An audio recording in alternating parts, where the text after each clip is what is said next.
Here begins the interview with the devil. I have uncovered the secret code by which I can pick up your thoughts. I have come to ask you some very plain questions. I demand that you give me direct and truthful answers. Are you ready for the interview, Mr. Devil? Yes, I am. But you must address me with more respect. During this interview, you will address me as Your Majesty. By what right do you demand such royal respect? You should know I control 98% of the people of your world. Do you not think that entitles me to rate as royalty?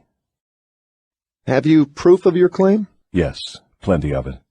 Of what does your proof consist? Of many things. If you want answers, you will address me as Your Majesty. Some things you will understand, some you will not. In order that you may get my viewpoint, I shall describe myself and correct the false notions people have of me and my place of abode. That is a fine idea, Your Majesty. Start by telling me where you live, then describe your physical appearance. My physical appearance? Why, my dear Mr. Earthbound, I have no physical body. I would be handicapped by such an encumbrance as those in which you earthbound creatures live. I consist of negative energy, and I live in the minds of people who fear me. I also occupy 1/2 of every atom of physical matter and every unit of mental and physical energy. Perhaps you will better understand my nature if I tell you I am the negative portion of the atom. Oh, I see what you are preparing to claim. You are laying the foundation to say that if it were not for you, there would be no world, no stars, no electrons, no atoms, no human beings, nothing. Is that correct? True. Absolutely true. Well, if you only occupy 1/2 of energy and matter, who occupies the other half? The other half is occupied by my opposition. Opposition? What do you mean? The opposition is what you earthbound call God. So you have the universe divided up with God. Is that your claim? Not my claim, but the actual fact. Before this interview is finished, you will understand why my claim is true. You will also understand why it has to be true, or there could be no world such as yours, no earthbound creatures such as you. I am no beast with a forked tongue and a spiked tail. But you do control the minds of 98 out of every 100 people. You said so yourself. Who causes all the misery in this 98% devil-controlled world if you do not? I have not said that I do not cause all the misery of the world. On the other hand, I boast of it. It is my business to represent the negative side of everything, including the thoughts of you earthbound people. How else could I control people? My opposition controls positive thought. I control negative thought. How do you gain control of the minds of people? Oh, that is easy. I merely move in and occupy the unused space of the human brain. I sow the seeds of negative thought in the minds of people so I can occupy and control the space. You must have many tricks and devices by which you gain and hold control of the human mind. To be sure, I employ tricks and devices to control human thought. My devices are clever ones, too. Go ahead and describe your clever tricks, Your Majesty. One of my cleverest devices for mind control is fear. I plant the seed of fear in the minds of people, and as these seeds germinate and grow, through use, I control the space they occupy. The 6 most effective fears are the fear of poverty, criticism, ill health, loss of love, old age, and death. Which of these 6 fears serves you most often, Your Majesty? The first and the last, poverty and death. At one time or another during life, I tighten my grip on all people through one or both of these. I plant these fears in the minds of people so deftly that they believe them to be their own creation. I accomplish this end by making people believe I am standing just beyond the entrance gate of the next life, waiting to claim them after death for eternal punishment. Of course, I cannot punish anyone, except in that person's own mind, through some form of fear. But fear of the thing which does not exist is just as useful to me as fear of that which does exist. All forms of fear extend the space I occupy in the human mind. Your Majesty, will you explain how you gained this control over human beings? The story is too long to be told in a few words. It began over 1,000,000 years ago when the first man began to think. Up to that time I had control over all mankind, but enemies of mine discovered the power of positive thought, placed it in the minds of men, and then began a battle on my part to remain in control. So far I have done quite well by myself, having lost only 2% of the people to the opposition. I take it from your answer that men who think are your enemies. Is that right? It is not right, but it is correct. Tell me something more about the world in which you live. I live wherever I choose. Time and space do not exist for me. I am a force best described to you as energy. My favorite physical dwelling place, as I have told you, is in the minds of the earthbound. I control a part of the brain space of every human being. The amount of space I occupy in each individual's mind depends upon how little and what sort of thinking that person does. As I have told you, I cannot entirely control any person who thinks. You speak of your opposition. Just what do you mean by that? My opponent controls all the positive forces of the world, such as love, faith, hope, and optimism. My opponent also controls the positive factors of all natural law throughout the universe, the forces which keep the earth and the planets and all the stars balanced in their courses. But these forces are meek in comparison with those which operate in the human mind under my control. You see, I do not seek to control stars and planets. I prefer the control of human minds. Where did you acquire your power, and by what means do you add to it? I add to my power by appropriating the mind power of the earthbound as they come through the gate at the time of death. 98 out of every 100 who come back to my plane from the earth plane are taken over by me, and their mind power is added to my being. I get all who come over with any form of fear. You see, I am constantly at work, preparing the minds of people before death, so I can appropriate them when they come back to my plane. Will you tell me how you go about your job of preparing human minds so you can control them? I have countless ways of gaining control of human minds while they are still on the earth plane. My greatest weapon is poverty. I deliberately discourage people from accumulating material wealth, because poverty discourages men from thinking and makes them easy prey for me. My next best friend is ill health. An unhealthy body discourages thinking. Then I have countless thousands of workers on earth who aid me in gaining control of human minds. I have these agents placed in every calling. They represent every race and creed, every religion. Who are your greatest enemies on earth, Your Majesty? All who inspire people to think and act on their own initiative are my enemies. Such men as Socrates, Confucius, Voltaire, Emerson, Thomas Paine, and Abraham Lincoln. And you are not doing me any good either. Is it true that you use men who have great wealth? As I have already told you, poverty is always my friend because it discourages independence of thought and encourages fear in the minds of men. Some wealthy men serve my cause, while others do me great damage, depending on how the wealth is used. The great Rockefeller fortune, for example, is one of my worst enemies. That is interesting, Your Majesty. Will you tell me why you fear the Rockefeller fortune more than others? The Rockefeller money is being used to isolate and conquer diseases of the physical body in all parts of the world. Disease has always been one of my most effective weapons. The fear of ill health is second only to the fear of poverty. The Rockefeller money is uncovering new secrets of nature in 100 different directions, all of which are designed to help men take and keep possession of their own minds. It is encouraging new and better methods of feeding, clothing, and housing people. It is wiping out the slums in the large cities, the places where my favorite allies are found. It is financing campaigns for better government and helping to wipe out dishonesty in politics.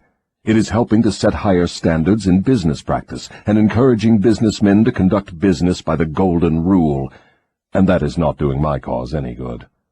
What about these boys and girls who are said to be on the road to hell? Are you in control of them? Well, I can answer that question only with yes and no. I have corrupted the minds of the young by teaching them to drink and smoke, but they have me baffled through their tendency to think for themselves. You say you have corrupted the minds of the young people with liquor and cigarettes. I can understand how liquor might destroy the power of independent thought, but do not see what cigarettes have to do with helping your cause. You may not know it, but cigarettes break down the power of persistence. They destroy the power of endurance. They destroy the ability to concentrate. They deaden and undermine the imaginative faculty, and help in other ways to keep people from using their minds most effectively. Do you know I have millions of people, young and old of both sexes, who smoke 2 packages of cigarettes a day? That means I have millions of people who are gradually destroying their power of resistance. One day I shall add to their habit of cigarette smoking other thought-destroying habits, until I shall have gained control of their minds. Habits come in pairs, triplets, and quadruplets. Any habit which weakens one's willpower invites a flock of its relatives to move in and take possession of the mind. The cigarette habit not only lowers the power of resistance and discourages persistence, but it invites looseness in other human relationships. I never thought that cigarettes were a tool of destruction, Your Majesty, but your explanation throws a different light on the subject. How many converts to the habit do you now claim? I am proud of my record. Millions are now victims, and the number is increasing daily. Soon I shall have most of the world indulging in the habit. In thousands of families I now have followers of the habit, including every member of the family. Very young boys and girls are beginning to take up the habit. They are learning how to smoke by observing their parents and older brothers and sisters. Which do you consider to be your greater tool for gaining control of human minds, cigarettes or liquor? Without hesitation, I would say cigarettes. Once I get a young person to join my 2-package-a-day club, I have no trouble in inducing that person to take on the habit of liquor, overindulgence of sex, and all other related habits which destroy independence of thought and action. Your Majesty, when I began this interview, I had you all wrong. I thought you were a fraud and a fake, but I see now that you are quite real and very powerful.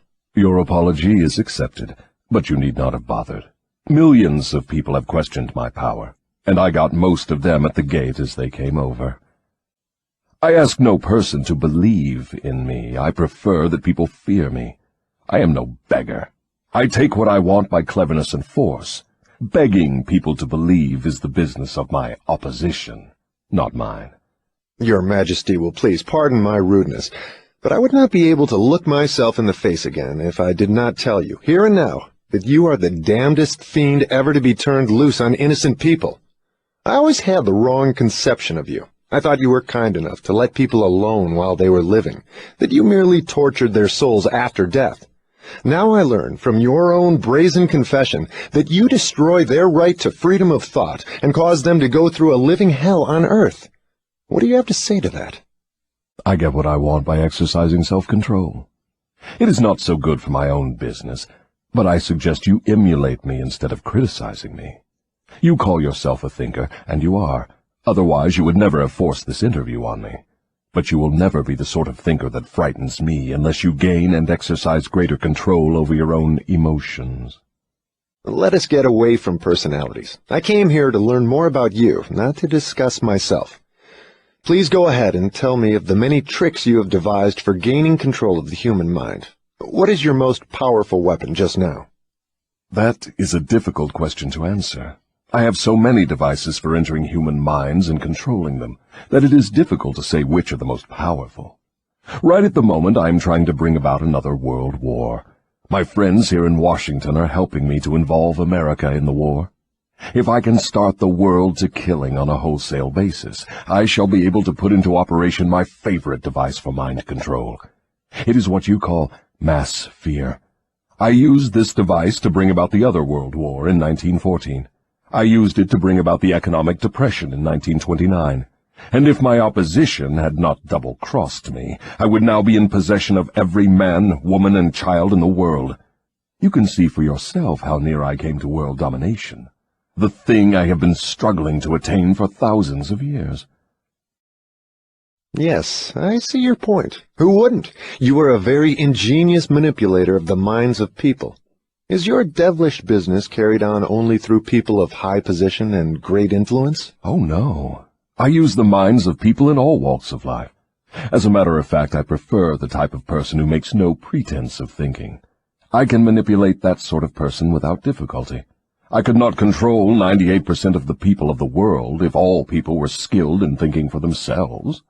I'm interested in the welfare of those people whom you claim to control. Therefore, I wish you to tell me all of the tricks by which you enter and control their minds. I want a complete confession from you, so begin with your cleverest trick.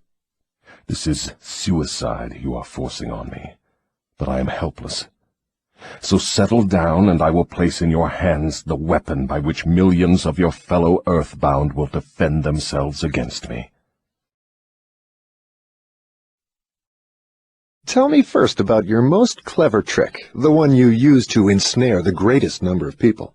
If you force me to give away this secret, it will mean my loss of millions of people now living, and still greater numbers of millions as yet unborn. I beg of you, permit me to pass this one question unanswered. So His Majesty the Devil fears a mere humble earthbound creature? Is that right? It is not right, but it is true. You have no right to rob me of my most necessary tool of trade. For millions of years I have dominated earthbound creatures through fear and ignorance. Now you come along and would destroy my use of these weapons by forcing me to tell how I use them. Do you not realize that you will break my grip on every person who heeds this confession you are forcing from me? Have you no mercy? Have you no sense of humor? Have you no sportsmanship? Stop stalling and start confessing. Who are you to ask mercy of one whom you would destroy if you could? Who are you to talk of sportsmanship and a sense of humor? You, who by your own confession have set up a living hell on earth, where you punish innocent people through their fears and ignorance. As for minding my own business, that is just what I'm doing when I force you to tell how you control people through their own minds. My business, if it can be called a business, is helping to unlock the doors of the self-made prisons in which men and women are confined because of the fears you have planted in their minds. My greatest weapon over human beings consists of two secret principles by which I gain control of their minds. I will speak first of the principle of habit, through which I silently enter the minds of people. By operating through this principle, I establish, I wish I could avoid using this word, the habit of drifting. When a person begins to drift on any subject, he is headed straight toward the gates of what you earthbound call hell. Describe all the ways in which you induce people to drift. Define the word and tell us exactly what you mean by it. I can best define the word drift by saying that people who think for themselves never drift, while those who do little or no thinking for themselves are drifters. A drifter is one who permits himself to be influenced and controlled by circumstances outside of his own mind. He would rather let me occupy his mind and do his thinking than go to the trouble of thinking for himself. A drifter is one who accepts whatever life throws in his way without making a protest or putting up a fight. He doesn't know what he wants from life and spends all of his time getting just that. A drifter has lots of opinions, but they are not his own. Most of them are supplied by me. A drifter is one who is too lazy mentally to use his own brain. That is the reason I can take control of people's thinking and plant my own ideas in their minds. I think I understand what a drifter is. Tell me the exact habits of people by which you induce them to drift through life. Start by telling me when and how you first gained control of a person's mind. My control over the mind of a human being is obtained while the person is young. Sometimes I lay the foundation for my control of a mind before the owner of it is born, by manipulating the minds of that person's parents. Sometimes I go further back than this and prepare people for my control through what you earthbound call physical heredity. You see, therefore, I have two approaches to the mind of a person. Yes. Go on, and describe these two doors by which you enter and control the minds of human beings. As I have stated, I help to bring people into your world with weak brains by giving to them before birth as many as possible of the weaknesses of their ancestors. You call this principle physical heredity. After people are born, I make use of what you earthbound call environment as a means of controlling them. This is where the principle of habit enters. The mind is nothing more than the sum total of one's habits. One by one, I enter the mind and establish habits, which lead finally to my absolute domination of the mind. Tell me of the most common habits by which you control the minds of people. That is one of my cleverest tricks. I enter the minds of people through thoughts which they believe to be their own. Those most useful to me are fear, superstition, avarice, greed, lust, revenge, anger, vanity, and plain laziness. Through one or more of these I can enter any mind, at any age. But I get my best results when I take charge of a mind while it is young, before its owner has learned how to close any of these 9 doors. Then I can set up habits which keep the doors ajar forever. I'm catching on to your methods. Now, let us go back to the habit of drifting. Tell us all about that habit, since you say it is your cleverest trick in controlling the minds of people. As I said before, I start people drifting during their youth. I induce them to drift through school without knowing what occupation they wish to follow in life. Here I catch the majority of people. Habits are related. Drift in one direction and soon you will be drifting in all directions. I also use environmental habits to give me a definite grip on my victims. I see. You make it your business to train children in the habit of drifting by inducing them to go through school without aim or purpose. Now, tell me of some of your other tricks with which you cause people to become drifters. Well, my second best trick in developing the habit of drifting is one that I put into operation with the aid of parents and public school teachers and religious instructors. I warn you not to force me to mention this trick. Do not disclose this trick. If you do so, you will be hated by my co-workers who help me use this trick. If you publish this confession in book form, your book will be barred from the public schools. It will be blacklisted by most of the religious leaders. It will be hidden from children by many parents. The newspapers will not dare to give reviews of your book. Millions of people will hate you for writing the book. In fact, no one will like you or your book except those who think, and you know how very few there are of this sort. My advice to you is to let me skip the description of my second best trick. So, for my own good, you wish to withhold the description of your second best trick. No one will like my book except those who think, eh? Very well, go ahead and answer. You'll regret this, Mr. Earthbound, but the joke is on you. By this mistake of yours, you will divert attention from me to yourself. My co-workers, of whom there are millions, will forget about me and hate you for uncovering my methods. Never mind about me. Tell me all about this second best trick of yours with which you induce people to drift with you to hell. My second best trick is not second at all. It is first. It is first because without it I never could gain control of the minds of the youths. Parents, school teachers, religious instructors, and many other adults unknowingly serve my purpose by helping me to destroy in children the habit of thinking for themselves. They go about their work in various ways, never suspecting what they are doing to the minds of children or the real cause of the children's mistakes. I can hardly believe you, Your Majesty. I've always believed that children's best friends were those closest to them, their parents, their school teachers, and their religious instructors. Where would children go for dependable guidance if not to those who have charge of them? That is where my cleverness comes in. There is the exact explanation of how I control 98% of the people of the world. I take possession of people during their youth, before they come into possession of their own minds, by using those who are in charge of them. I especially need the help of those who give children their religious instruction, because it is here that I break down independent thought and start people on the habit of drifting, by confusing their minds with unprovable ideas concerning a world of which they know nothing. It is here also that I plant in the minds of children the greatest of all fears, the fear of hell. I understand that it is easy for you to frighten children with threats of hell, but how do you continue to make them fear you and your hell after they grow up and learn to think for themselves? Children grow up, but they do not always learn to think for themselves. Once I capture the mind of a child through fear, I weaken that child's ability to reason and to think for himself, and that weakness goes with the child all through life. Is that not taking unfair advantage of a human being by contaminating his mind before he comes into full possession of it? Everything is fair that I can use to further my ends. I have no foolish limitations of right and wrong. Might is right with me.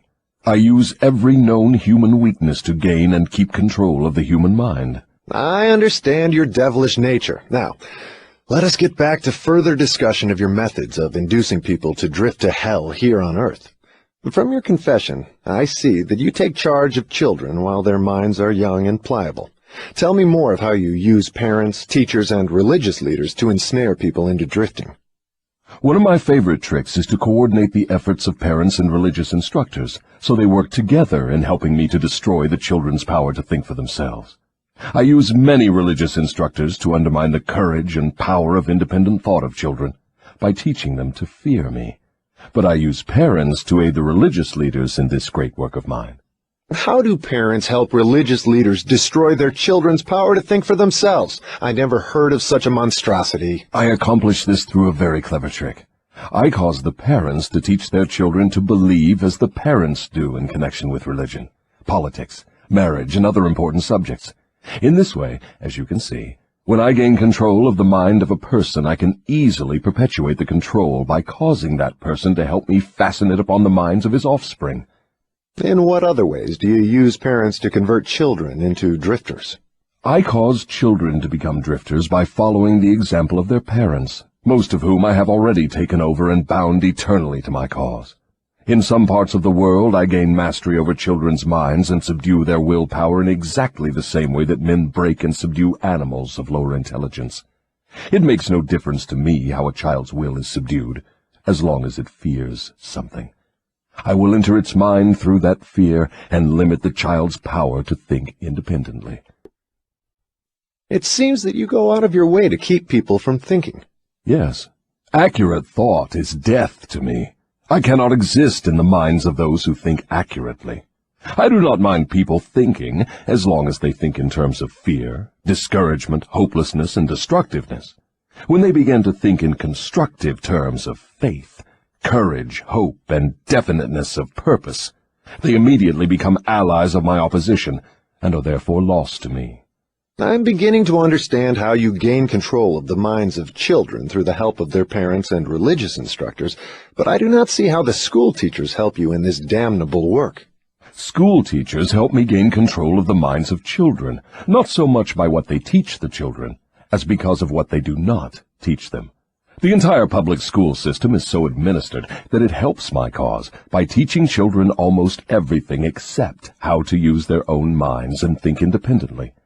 I live in fear that someday some courageous person will reverse the present system of school teaching and deal my cause a death blow by allowing the students to become the instructors, using those who now serve as teachers only as guides to help the children establish ways and means of developing their own minds from within.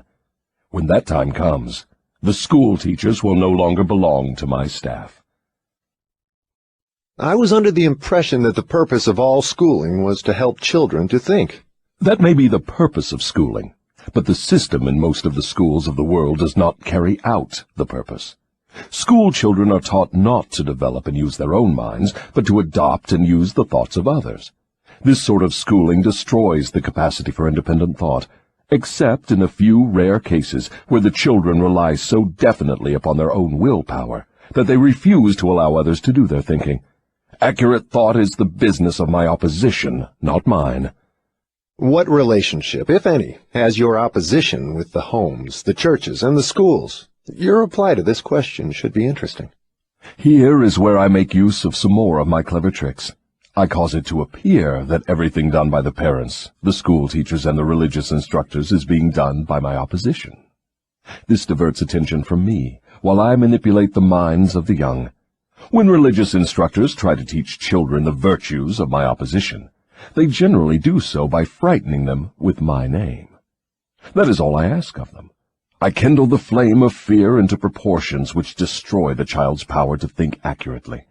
In the public schools, the teachers further my cause by keeping the children so busy cramming non-essential information into their minds, they have no opportunity to think accurately or to analyze correctly the things their instructors teach them.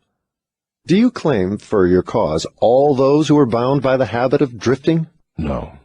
Drifting is only one of my tricks through which I take over the power of independent thought. Before a drifter becomes my permanent property, I must lead him on and ensnare him with another trick. I will tell you about this other trick after I finish describing my methods of converting people into drifters. Do you mean you have a method by which you can cause people to drift so far away from self-determination that they can never save themselves? Yes, a definite method, and it is so effective it never fails. Do I understand you to claim your method is so powerful your opposition cannot reclaim those whom you have permanently ensnared through drifting? I claim just that. Do you think I would control so many people if my opposition could prevent me? Nothing can stop me from controlling people except people themselves. Nothing can stop me except the power of accurate thought. People who think accurately do not drift on any subject. They recognize the power of their own minds. Moreover, they take over that power and yield it to no person or influence. Go ahead and tell me more of the methods by which you cause people to drift to hell with you. I cause people to drift on every subject through which I can control independent thought and action. Take the subject of health, for example. I cause most people to eat too much food, and the wrong sort of food. This leads to indigestion and destroys the power of accurate thought. If the public schools and the churches taught children more about proper eating, they would do my cause irreparable damage. Marriage. I cause men and women to drift into marriage without plan or purpose designed to convert the relationship into harmony. Here is one of my most effective methods of converting people into the habit of drifting. I cause married people to bicker and nag one another over money matters. I cause them to quarrel over the bringing up of their children. I engage them in unpleasant controversies over their intimate relationships and in disagreements over friends and social activities. I keep them so busy finding fault with one another that they never have time to do anything else long enough to break the habit of drifting. Occupation. I teach people to become drifters by causing them to drift out of school into the first job they can find, with no definite aim or purpose except to make a living. Through this trick, I keep millions of people in fear of poverty all their lives. Through this fear, I lead them slowly but surely onward until they reach the point beyond which no individual ever has broken the drifting habit. Savings. I cause people to spend freely and to save sparingly, or not at all, until I take complete control of them through their fear of poverty. Environment. I cause people to drift into inharmonious and unpleasant environments in the home, in their places of occupation, in their relationship with relatives and acquaintances, and to remain there until I claim them through the habit of drifting. Dominating thoughts. I cause people to drift into the habit of thinking negative thoughts. This leads to negative acts, and involves people in controversies and fills their minds with fears, thus paving the way for me to enter and control their minds. When I move in, I do so by appealing to people through negative thoughts, which they believe to be their own. I plant the seeds of negative thought in the minds of people through the pulpit, the newspapers, the moving pictures, the radio, and all other popular methods of appeal to the mind. I cause people to allow me to do their thinking for them, because they are too lazy and too indifferent to think for themselves. I conclude from what you say that drifting and procrastination are the same. Is that true? Yes, that is correct. Any habit which causes one to procrastinate, to put off reaching a definite decision, leads to the habit of drifting. Is man the only creature who drifts? Yes. All other creatures move in response to definite laws of nature. Man alone defies nature's laws and drifts when he wills. Everything outside the minds of men is controlled by my opposition, by laws so definite that drifting is impossible. I control the minds of men solely because of their habit of drifting, which is only another way of saying that I control the minds of men only because they neglect or refuse to control and use their own minds. This is getting to be pretty deep stuff for a mere human being. Let us get back to the discussion of something less abstract. Please tell me how this drifting habit affects people in the everyday walks of life, and tell me in terms the average person can understand. I would prefer to keep this interview up among the stars. No doubt you would. That would save you from being exposed. But let us come back to Earth. Tell me now what drifting is doing to us as a nation here in the United States. Frankly, I may as well tell you that I hate the United States as only the devil can hate. That is interesting. What is the cause of this hatred? The cause was born on July 4, 1776. When 56 men signed a document which destroyed my chances of controlling the nation. You know that document as the Declaration of Independence. Had it not been for the influence of that damnable document, I would now have a dictator running the country, and I would stop this right to free speech and independent thought that is threatening my rule on earth. Am I to understand from what you say that nations controlled by self-appointed dictators belong in your camp? There are no self-appointed dictators. I appoint them all. Moreover, I manipulate them and direct them in their work. Nations run by my dictators know what they want and take it by force. Look what I have done through Mussolini in Italy. Look what I am doing through Hitler in Germany. Look what I am doing through Stalin in Russia. My dictators run those nations for me because the people have been subdued through the habit of drifting. My dictators do no drifting. That is why they rule for me the millions of people under their control.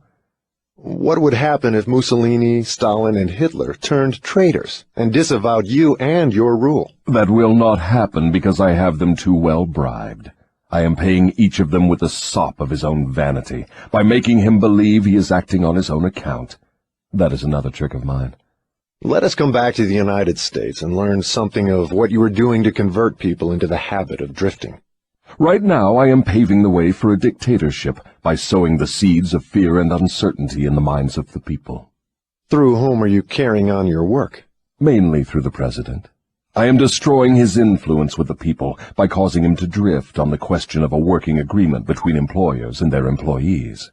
If I can induce him to drift for another year, he will be so thoroughly discredited I can hand over the country to a dictator.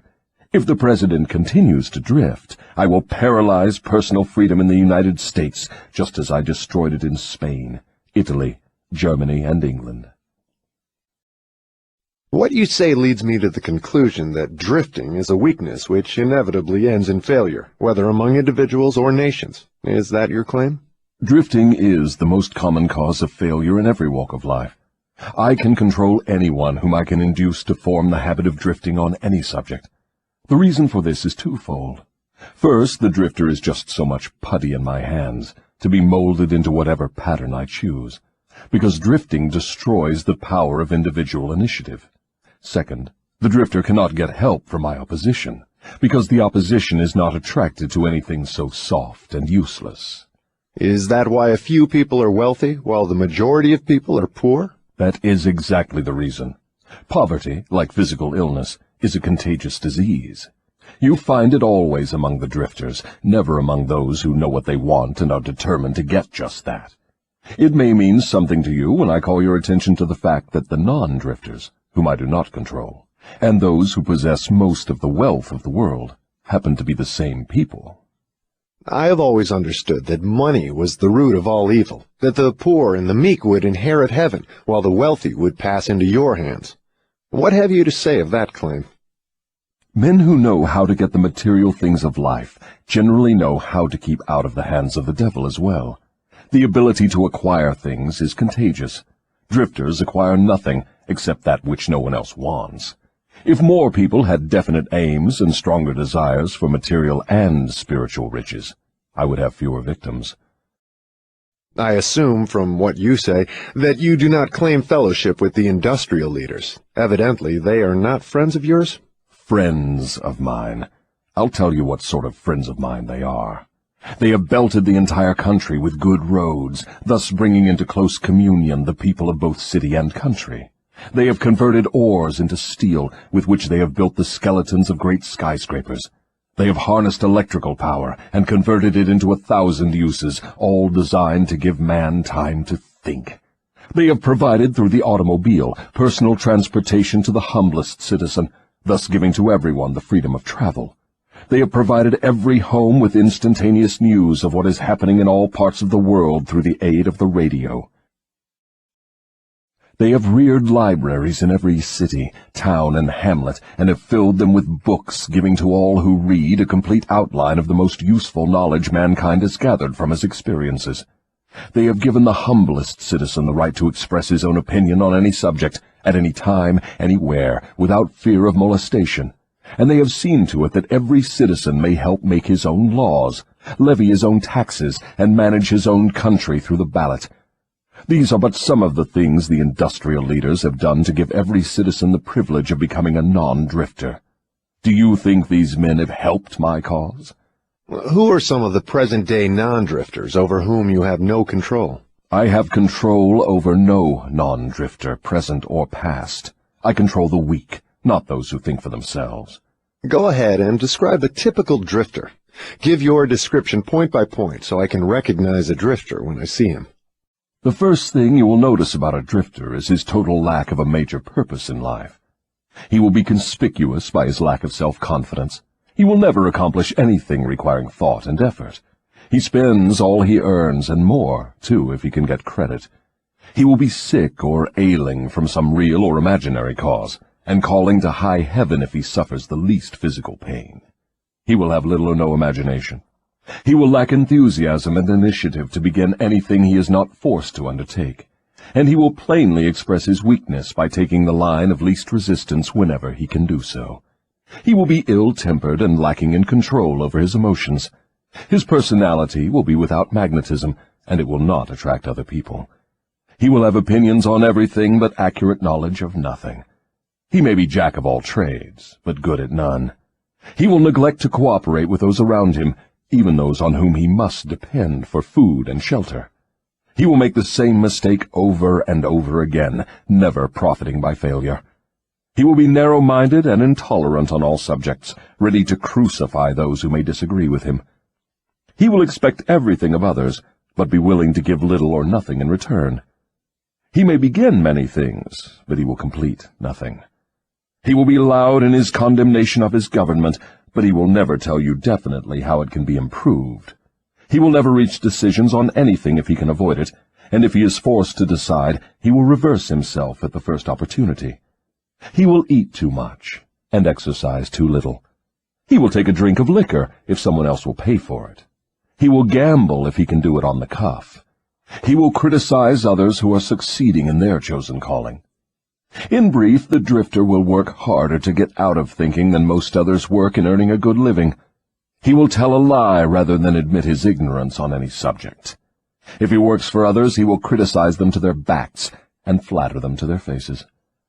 You have given me a graphic description of the drifter. Please now describe the non-drifter so that I may recognize him on sight. The first sign of a non-drifter is this.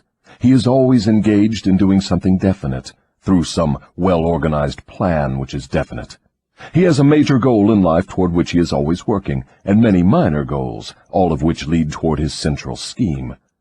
The tone of his voice, the quickness of his step, the sparkle in his eyes, the quickness of his decisions clearly mark him as a person who knows exactly what he wants and is determined to get it, no matter how long it may take, or what price he must pay. If you ask him questions, he gives you direct answers and never falls back on evasions or resorts to subterfuge. He extends many favors to others, but accepts favors sparingly, or not at all. He will be found up front, whether he is playing a game or fighting a war. If he does not know the answers, he will say so, frankly. He has a good memory, never offers an alibi for his shortcomings. He never blames others for his mistakes, no matter if they deserve the blame. He used to be known as a go-getter, but in modern times he is called a go-giver. You will find him running the biggest business in town, living on the best street, driving the best automobile, and making his presence felt wherever he happens to be. He is an inspiration to all who come into contact with his mind. The major distinguishing feature of the non-drifter is this. He has a mind of his own, and uses it for all purposes. Is the non-drifter born with some mental, physical, or spiritual advantage not available to the drifter? No. The major difference between the drifter and the non-drifter is something equally available to both. It is simply the prerogative right of each to use his own mind and think for himself. What brief message would you send to the typical drifter if you wished to cure him of this evil habit? I would admonish him to wake up and give. Give what? Some form of service useful to as many people as possible. So the non-drifter is supposed to give, is he? Yes, if he expects to get, and he must give before he gets. Some people doubt that you exist. I wouldn't worry about that if I were you. Those who are ready to be converted from the habit of drifting will recognize the authenticity of this interview by its soundness of counsel. The others are not worth the trouble it would take to convert them. Why do you not try to stop me from publishing this confession I'm wringing from you? Because that would be the surest of all ways to guarantee you will publish it. I have a better plan than trying to suppress publication of my confession. I will urge you to go ahead with the publication, then sit back and watch you suffer when some of my faithful drifters begin to make things hot for you. I will not need to deny your story. My followers will do that for me. See if they don't. If this confession of yours stopped right here, Your statement would be sound, but fortunately for millions of your victims who will gain their release because of your confession, this interview will continue until you have supplied me with the weapon by which you will eventually be restrained from domination of people through their fears and superstitions. Remember, Your Majesty, your confession has just begun. After I wring from you a description of the methods by which you control people, I will force you also to give the formula by which your control can be broken at will. It is true I shall not remain here long enough to defeat you, but the published word I leave behind me will be deathless, because it will consist of truth. You fear the opposition of no individual, because you know it will be short, but you do fear truth. You fear truth and nothing else, for the reason it is slowly but definitely giving human beings freedom from all manner of fear. Without the weapon of fear, you would be helpless and entirely unable to control any human being. Is that true or false? I have no alternative but to admit that what you say is true. Now that we understand each other, let us go ahead with your confession. But before we continue, I may as well take time out to do a little boasting on my own account, now that you have had your fling at it. I will confine myself to one question, the answer to which will give me all the satisfaction I want. Is it not true that you control only the minds of those who have allowed the drifting habit to be fixed upon them? Yes, that is true. I have already admitted this truth in a dozen or more different ways. Why do you tantalize me by repeating the question? There is power in repetition. I'm forcing you to repeat the highlights of your confession in as many different ways as possible, so your victims may check this interview and determine its soundness by their own experiences with you. That is one of my little tricks. Do you approve of my method? You couldn't be setting a trap for me for the purpose of doing some more boasting, could you? I am asking the questions and you are doing the answering. Go ahead now and confess why you are powerless to stop me from forcing this confession from you. I want your confession for aid and comfort to victims of yours whom I intend to release from your control the moment they read your confession. I am powerless to influence or control you, because you have found the secret approach to my kingdom. You know that I exist only in the minds of people who have fears. You know that I control only the drifters who neglect to use their own minds. You know that my hell is here on earth, and not in the world that comes after death. And you know also that drifters supply all the fire I use in my hell. You know that I am a principle or form of energy which expresses the negative side of matter and energy, and that I am not a person with a forked tongue and a spiked tail. You have become my master because you have mastered all your fears. Lastly, you know that you can release all of my earthbound victims whom you contact, and this definite knowledge is the blow with which you will deal me the greatest damage. I cannot control you because you have discovered your own mind, and you have taken charge of it. There now, Mr. Earthbound, that confession should feed your vanity to the bursting point. That last dart was unnecessary. Knowledge of the sort I have used to master you does not contaminate itself with vulgar indulgence and vanity. Truth is the one and only thing in the world that can stand ridicule. Now let us continue with your confession. What is wrong with the principle of flattery? You use it, do you not? Do I use it? Man alive, flattery is one of my most useful weapons. With this deadly instrument I slay the big ones and the little ones. Your admission interests me. Go ahead now and tell me how you make use of flattery. I make use of it in so many ways it is difficult to know where to begin. I warn you, before I answer in detail, that publishing my answers will bring down an avalanche of ridicule on your head for bringing up the question. I'll take the responsibility. Proceed. Well, I may as well here admit that you have stumbled onto the major secret of how I convert people to the habit of drifting. That is a startling admission. Go ahead with your confession, and stick strictly to this subject of flattery. No more side remarks and no more facetiousness for the present. Tell me all about your use of flattery in gaining control over people. Flattery is a bait of incomparable value to all who wish to gain control over others. It has powerful pulling qualities because it operates through two of the most common human weaknesses, vanity and egotism. There is a certain amount of vanity and egotism in everyone. In some people these qualities are so pronounced they literally serve as a rope by which one may be bound. The best of all ropes is flattery. Flattery is the chief bait through which men seduce women. Sometimes, in fact, frequently, women use the same bait to gain control of men, especially men who cannot be mastered through sex appeal.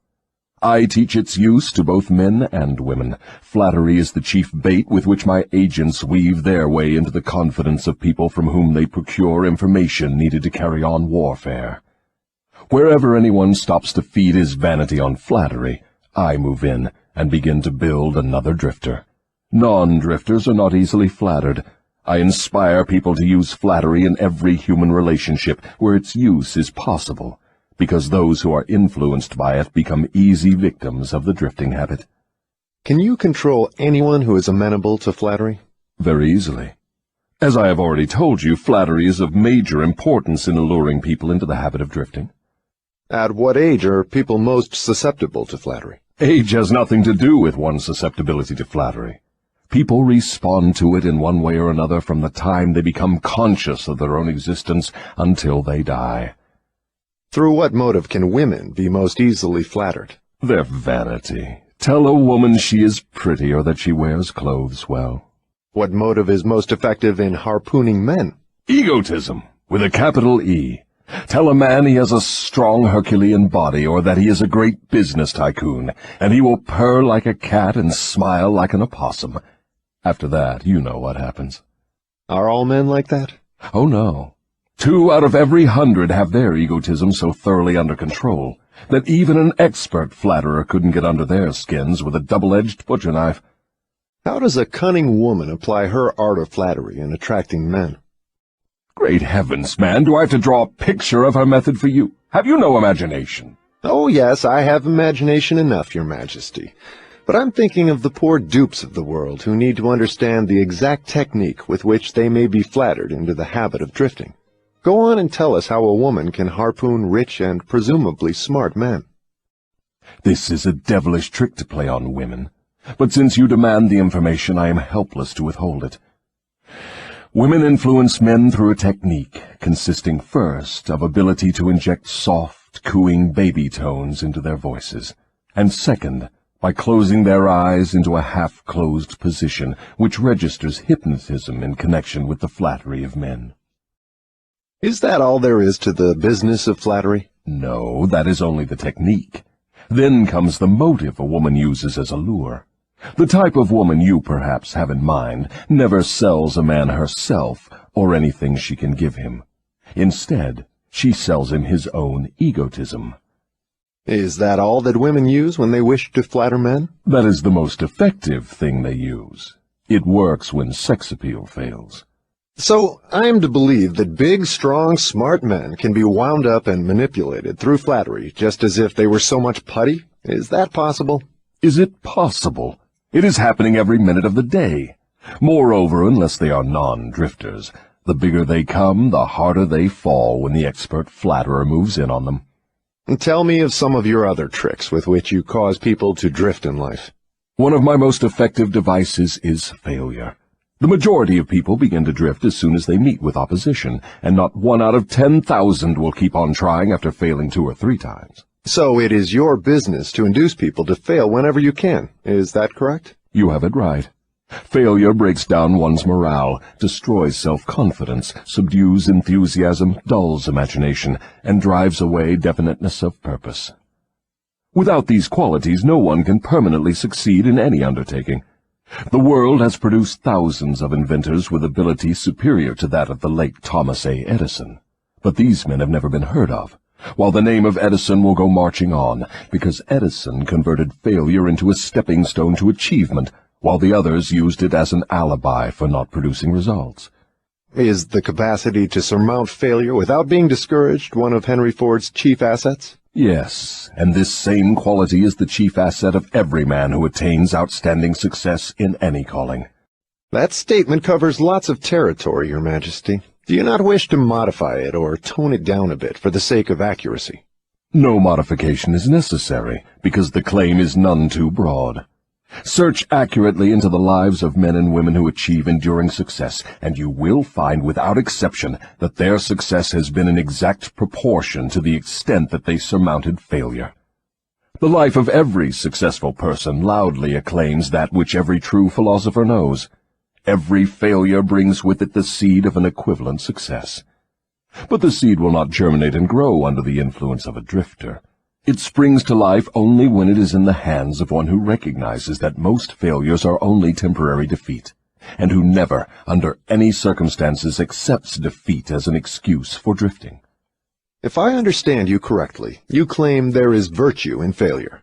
That does not seem reasonable. Why do you try to induce people to fail if there is virtue in failure? There is no inconsistency in my claims. The appearance of inconsistency is due to your lack of understanding. Failure is a virtue only when it does not lead one to quit trying and begin drifting. I induce as many people as I can to fail as often as possible, for the reason that not 1 out of 10,000 will keep on trying after failing 2 or 3 times. I am not concerned about the few who convert failures into stepping stones, because they belong to my opposition anyway. They are the non-drifters, and therefore they are beyond my reach. Your explanation clears up the matter. Now go ahead and tell me of some of your other tricks with which you allure people into drifting.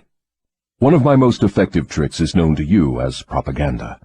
This is the instrument of greatest value to me in setting people to murdering one another under the guise of war. The cleverness of this trick consists mainly of the subtlety with which I use it. I mix propaganda with the news of the world. I have it taught in public and private schools. I see that it finds its way into the pulpit. I color moving pictures with it. I see that it enters every home where there is a radio. I inject it into billboard, newspaper, and radio advertising. I spread it in every place of business where people work. I use it to fill the divorce courts, and I make it serve to destroy business and industry. It is my chief instrument for starting runs on banks. My propagandists cover the world so thoroughly that I can start epidemics of disease, turn loose the dogs of war, or throw business into a panic at will. If you can do all that you claim with propaganda, it is little wonder that we have wars and business depressions. Give me a simple description of what you mean by the term propaganda. Just what is it, and how does it work? I wish to know particularly how you cause people to drift through the use of this devilish device. Propaganda is any device, plan, or method by which people can be influenced without knowing that they are being influenced, or the source of the influence. Propaganda is used in business for the purpose of discouraging competition. Employers use it to gain advantage over their employees. The employees retaliate by using it to gain advantage over their employers. In fact, it is used so universally and through such a smooth and beautiful streamlined technique that it looks harmless even when it is detected. I suppose some of your boys are now engaged in preparing the minds of the American people to drift into some form of dictatorship. Tell me how they work. Yes, millions of my boys are preparing Americans to become Hitlerized. My best boys are working through politics and labor organization. We intend to take over the country with ballots instead of bullets. Americans are so sensitive they would never stand the shock of seeing their form of government changed with the aid of machine guns and tank cars. So our propaganda boys are serving them a diet they will swallow by stirring up strife between employers and employees and turning the government against business and industry. When propaganda has done its work thoroughly, one of my boys will move in as dictator, and the 9 old men on your Supreme Court with their silly notions of the Constitution will move out. Everyone will be given a job or fed from the government treasury. When men's bellies are filled, they drift freely with one who does the filling. Hungry men get out from under control. I have often wondered who invented the clever trick which you call propaganda. From what you tell me of its source and nature, I understand why it is so deadly. Only one as clever as your Majesty could have invented such a device with which to dull the reason, dethrone the will, and lure men into drifting. Why do you not use your powerful propaganda to gain control of your victims, instead of subduing them through fear and annihilating them through warfare? What is fear of the devil except propaganda? You have not observed my technique very carefully, or you would have seen that I am the world's greatest propagandist. I never attain an end by direct, open means which I can achieve through subterfuge and subtlety. What do you suppose I am using when I plant negative ideas in the minds of men, and gain control of them through what they believe to be their own ideas? What would you call that, except the cleverest of all forms of propaganda? Surely you are not going to tell me that you destroy people through their own help without their realizing what you are doing. That is exactly what I wish you to understand. Moreover, I will show you exactly how the trick is performed. Now we are getting somewhere. Exactly how do you convert human beings into propagandists and lure them into self-imprisonment? Give me the story with all its lurid details. This is the most important part of your confession, and I am consumed with eagerness to gain control of your secret. I can hardly blame you for stalling about answering my question, because you know so well that your answer will snatch millions of innocent victims from your control. You also know that your answer will protect other countless millions of yet unborn people from being victimized by you. It is little wonder you are hedging about answering. Your deductions are correct. This part of my confession will do me more damage than all the remainder of it. Stating your headache in a better way, this part of your confession will save more millions of people from your control than all the remainder of it. All I can say is that you have me in a hell of a situation. Now you shall know how the millions of your victims feel. Let's have it. I make my first entry into an individual's mind by bribing him. What do you use as a bribe? I use many things, all of them pleasant things the individual covets. I use the same sort of bribes that individuals use when they bribe one another. That is, I use for bribes the things people most want.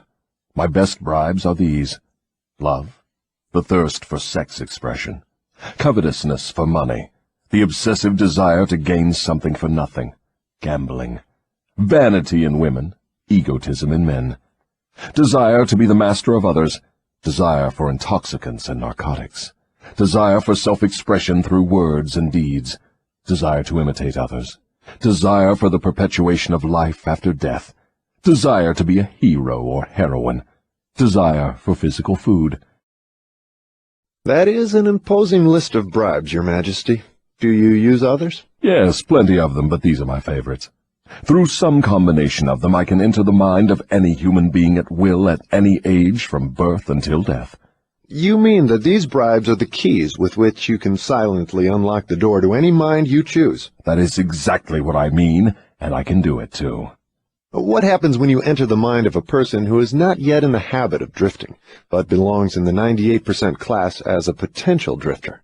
I go to work immediately to occupy as much of that person's mind as I can master. If the individual's greatest weakness is the desire for money, I begin to dangle coins before him, figuratively speaking. I intensify his desire and induce him to go after money. Then when he gets near it, I snatch it away from him. This is an old trick of mine. After the trick has been repeated a few times, the poor fellow gives in and quits. Then I take over a little more space in his mind and fill it with the fear of poverty. That is one of my best mind fillers. Yes, I admit your method is very clever, but what happens if the victim fools you and gets his hands on a lot of money? You don't fill his mind with the fear of poverty then, do you? No, I don't. I take over the space by filling it with something which serves my purpose just as well. If the victim converts his desire for money into large sums, I start overfeeding him with the things he can buy with it. For example, I cause him to stuff himself with rich foods. This slows down his thinking capacity, endangers his heart, and starts him on the road to drifting.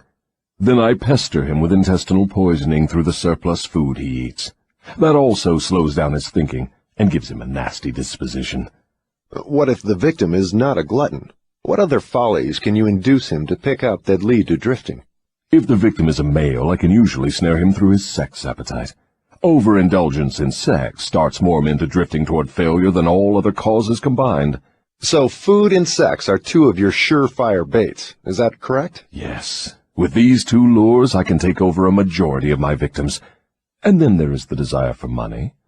I'm beginning to think that wealth is more dangerous than poverty, if your story is to be believed. That altogether depends on who has the wealth and how it was acquired. What has the manner in which money is acquired to do with its being a blessing or a curse? Everything.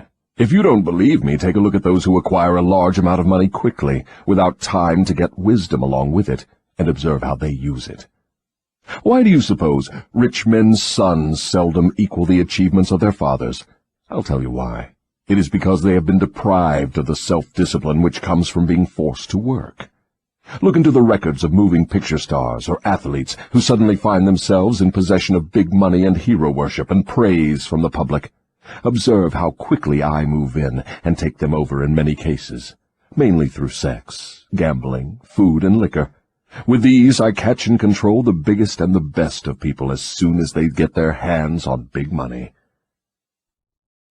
What about those who acquire money slowly, by rendering some form of useful service? Are they easily snared too? Oh, I get them all right, but I generally have to change my bait. Some of them want one thing and others want something else. Where my purpose is best served, I see to it that they get what they want most, but I manage to wrap in the package something they don't want. The thing I give them is the definite thing that makes them drifters. Do you see how I work? And very clever work it is. You lure people on through their natural desires, but you slip your deadly poison into the object of those desires wherever you can. Now you are catching on. You see, I play both ends against the middle, so to speak. From all you say, I infer that you cannot induce a non-drifter to help you gain control of his mind by baiting him with your bribes. Is that correct? That is exactly correct. I can, and I do, interest non-drifters in my bribes, because I use for the purpose of bribery the things all people naturally desire. But the non-drifter resembles a fish that steals the bait from your hook, but refuses to take the hook. The non-drifter takes from life whatever he wants, but he takes it on his own terms. The drifter takes whatever he can get, but he takes what he gets on my terms. Stating the matter in another way, the non-drifter borrows money from a legitimate banker if he wants it, and pays a legitimate rate of interest. The drifter goes to the pawn shop, hawks his watch, and pays a suicidal rate of interest for his loan. So I draw from your claims the conclusion that your hand is mixed up somehow in all of people's troubles and miseries, even though your presence may not be visible. My unwilling workers are often my best workers. You see, my unwilling workers are those whom I cannot control with some combination of bribes, people whom I have to master by fear or through some form of misfortune. They do not wish to serve me, but they cannot avoid it, because they are eternally bound to me by the habit of drifting. Now I am beginning to better understand your technique.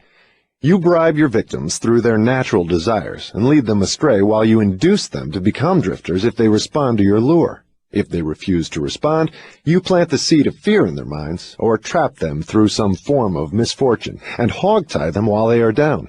Is that your method? That is exactly the way I work. Clever, don't you think? Which do you prefer to serve as your propagandists, the young or the old? The young, of course. They can be influenced by most bribes more easily than people of mature judgment. Moreover, they have longer to remain in my service. Your Majesty has given me a clear description of drifting.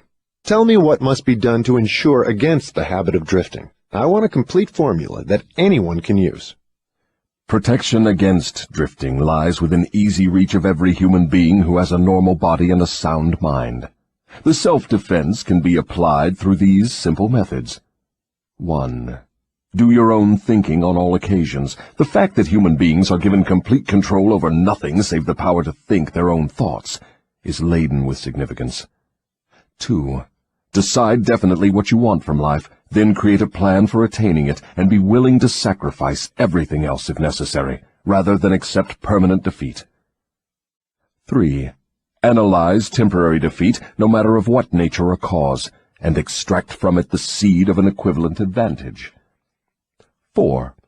Be willing to render useful service equivalent to the value of all material things you demand of life, and render the service first. 5. Recognize that your brain is a receiving set that can be attuned to receive communications from the universal storehouse of infinite intelligence, to help you transmute your desires into their physical equivalent. 6. Recognize that your greatest asset is time, the only thing except the power of thought which you own outright, and the one thing which can be shaped into whatever material things you want. Budget your time so none of it is wasted. 7. Recognize the truth that fear generally is a filler with which the devil occupies the unused portion of your mind, that it is only a state of mind which you can control by filling the space it occupies with faith in your ability to make life provide you with whatever you demand of it. 8. When you pray, do not beg. Demand what you want, and insist upon getting exactly that, with no substitutes. 9. Recognize that life is a cruel taskmaster, and that either you master it, or it masters you. There is no halfway or compromising point. Never accept from life anything you do not want. If that which you do not want is temporarily forced upon you, you can refuse, in your own mind, to accept it, and it will make way for the thing you do want. 10. Lastly, remember that your dominating thoughts attract, through a definite law of nature, by the shortest and most convenient route, their physical counterpart. Be careful what thoughts you dwell upon.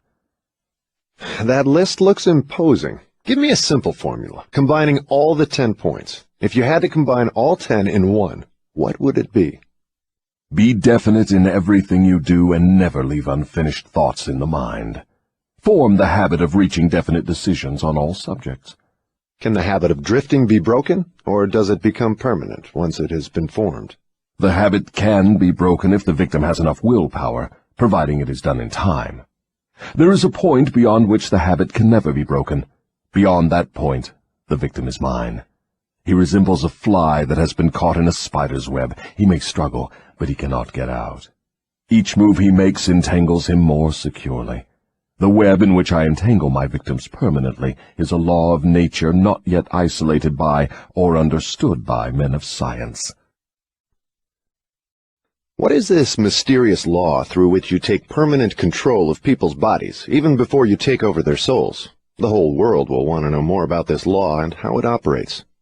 It will be hard to describe the law so you will understand it, but you may call it hypnotic rhythm.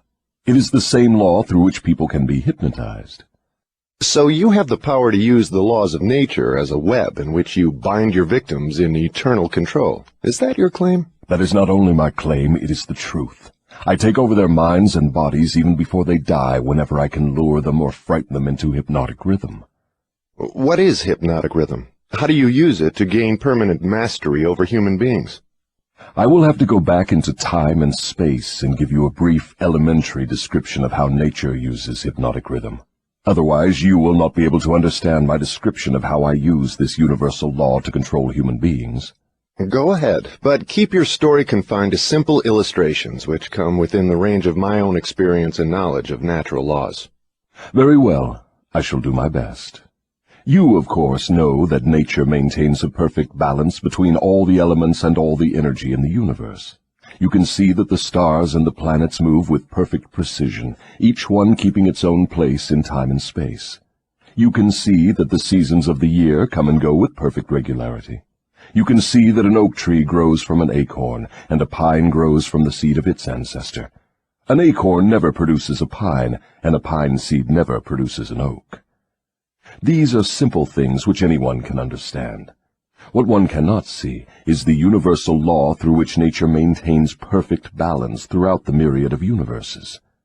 You, earthbound, caught a fragmentary glimpse of this great universal law when Newton discovered that it holds your earth in its position and causes all material objects to be attracted toward the center of the earth. He called the law gravitation. But he did not go far enough in his study of the law.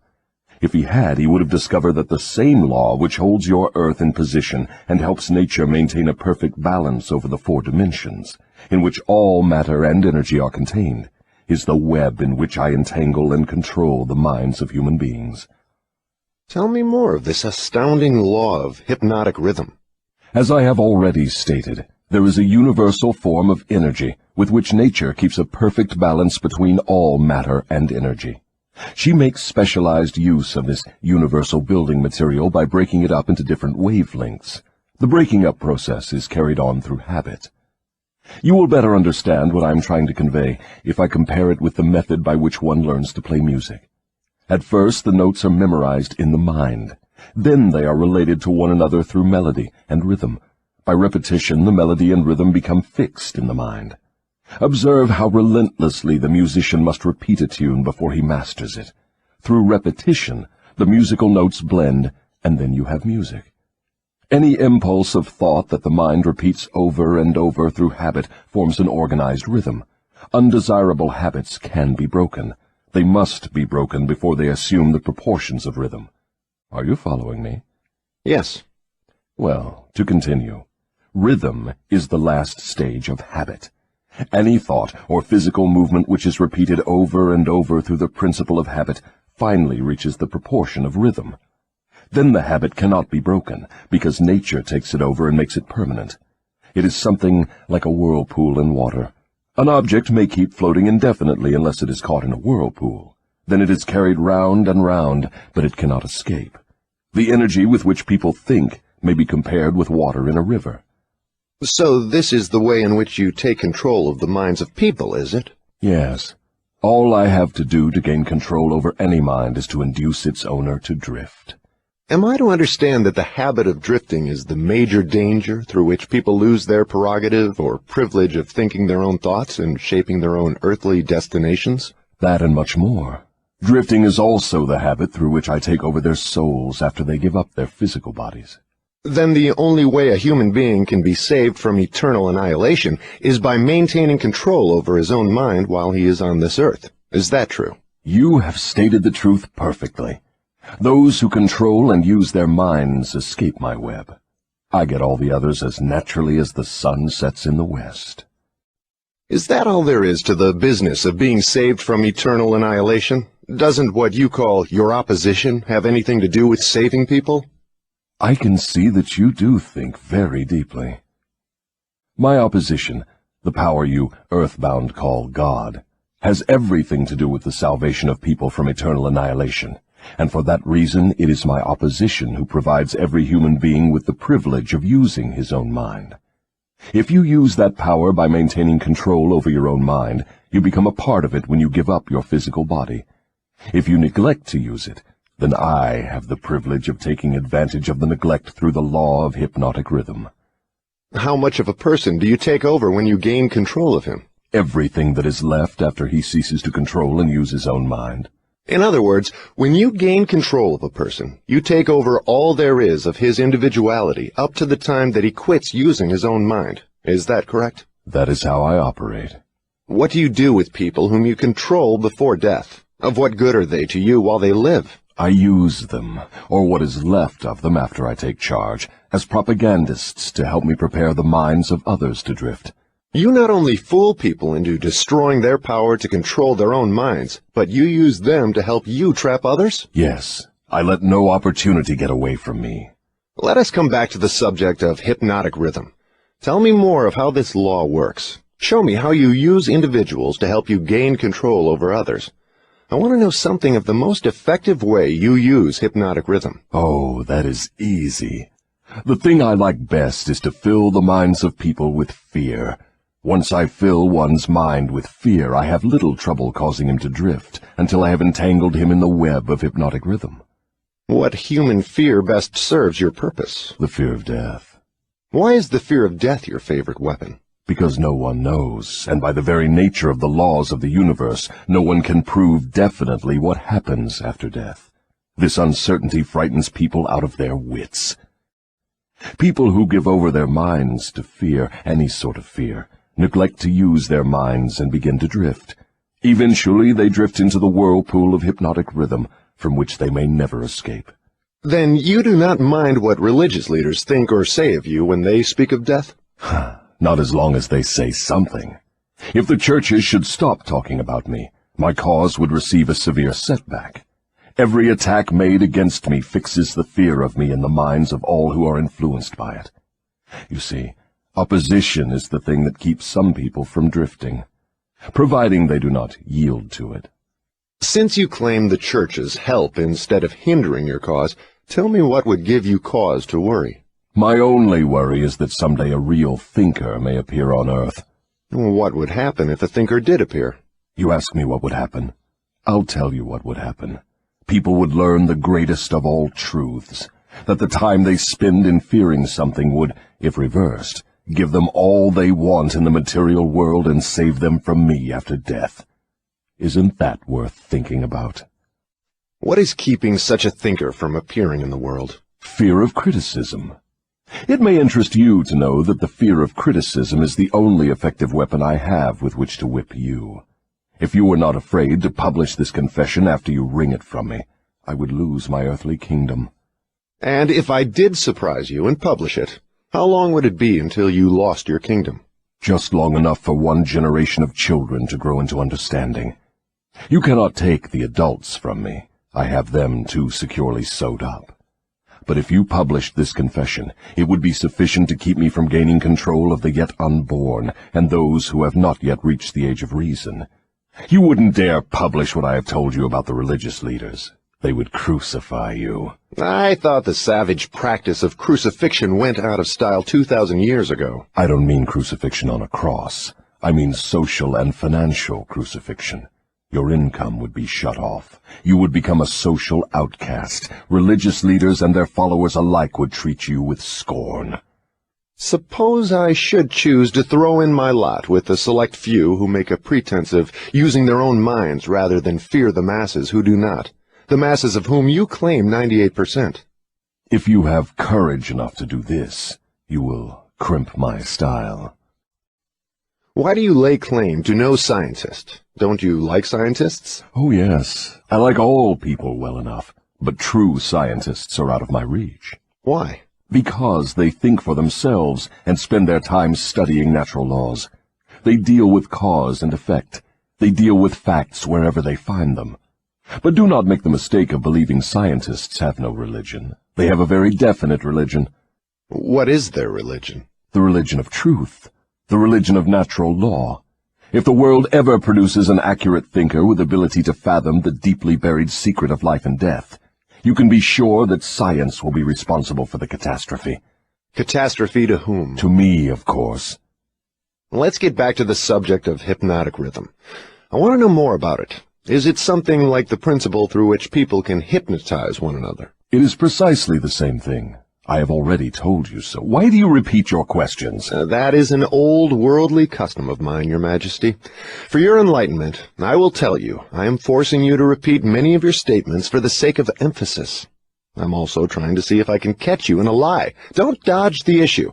Get back to hypnotic rhythm and tell me all you know about it. Am I a victim of it? Not now, but you barely missed falling into my web. You drifted toward the whirlpool of hypnotic rhythm until you discovered how to force me into making this confession. Then I lost control of you. How interesting. You are not trying to recapture me through flattery, are you? That would be the best bribe I could offer you. It is the bribe I used on you effectively before you got the upper hand of me. With what did you flatter me? With many things. Chief among them sex and the desire for self-expression. What effect did your bribes have on me? They caused you to neglect your major purpose in life and started you to drifting. Was that all you did to me through your bribes? That was plenty. But I am back on the track and out of your reach now, am I not? Yes, you are temporarily out of my reach because you are not drifting. What broke your spell over me and released me from the habit of drifting? My answer may humiliate you. Do you want to hear it? Go ahead and give it to me, Your Majesty. I wish to learn how much truth I can stand. When you found a great love in the woman of your choice, I lost my grip on you. So you are going to accuse me of hiding behind a woman's skirts, are you? No, not hiding. I wouldn't put it that way. I would say you have learned how to give yourself a solid background with the embellishment of a woman's mind. The woman's skirt has nothing to do with it, then? No, but her brain does. When you and your wife began to combine your two brains through your habit of master-minding every day, you stumbled upon the secret power with which you forced me into this confession. Is that the truth, or are you trying to flatter me again? I could flatter you if I had you alone, but I cannot flatter you while you have the use of your wife's mind. I'm beginning to catch on to something important. I'm beginning to understand what was meant by the writer of that passage in the Bible, which says substantially, "When two or more meet together and ask for anything in my name, it shall be granted."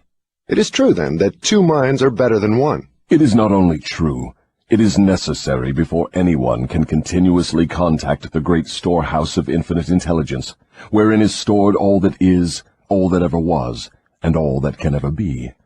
Is there such a storehouse? If there had not been, you would not, could not, now be humiliating me with this silly forced confession. Isn't it dangerous to give this sort of information to the world? Sure, it is dangerous to me. If I were you, I would not give it out. Let us get back now to the technique through which you fasten on your victims the habit of drifting. What is the very first step a drifter must take to break the habit? A burning desire to break it. You, of course, know that no one can be hypnotized by another person without his willingness to be hypnotized. Neither can nature place one under the spell of hypnotic rhythm without his willingness to be hypnotized. The willingness may assume the form of indifference toward life generally, lack of ambition, fear, lack of definiteness of purpose, and many other forms. Nature does not need one's consent in order to place him under the spell of hypnotic rhythm. It needs only to find him off guard, through any form of neglect to use his own mind. Remember this. Whatever you have, you use it or you lose it. All successful attempts to break the habit of drifting must be done before nature makes the habit permanent through hypnotic rhythm. As I understand you, hypnotic rhythm is a natural law through which nature fixes the vibration of all environments. Is that true? Yes. Nature uses hypnotic rhythm to make one's dominating thoughts and one's thought habits permanent. That is why poverty is a disease. Nature makes it so by fixing permanently the thought habits of all who accept poverty as an unavoidable circumstance. Through this same law of hypnotic rhythm, nature will also fix permanently positive thoughts of opulence and prosperity.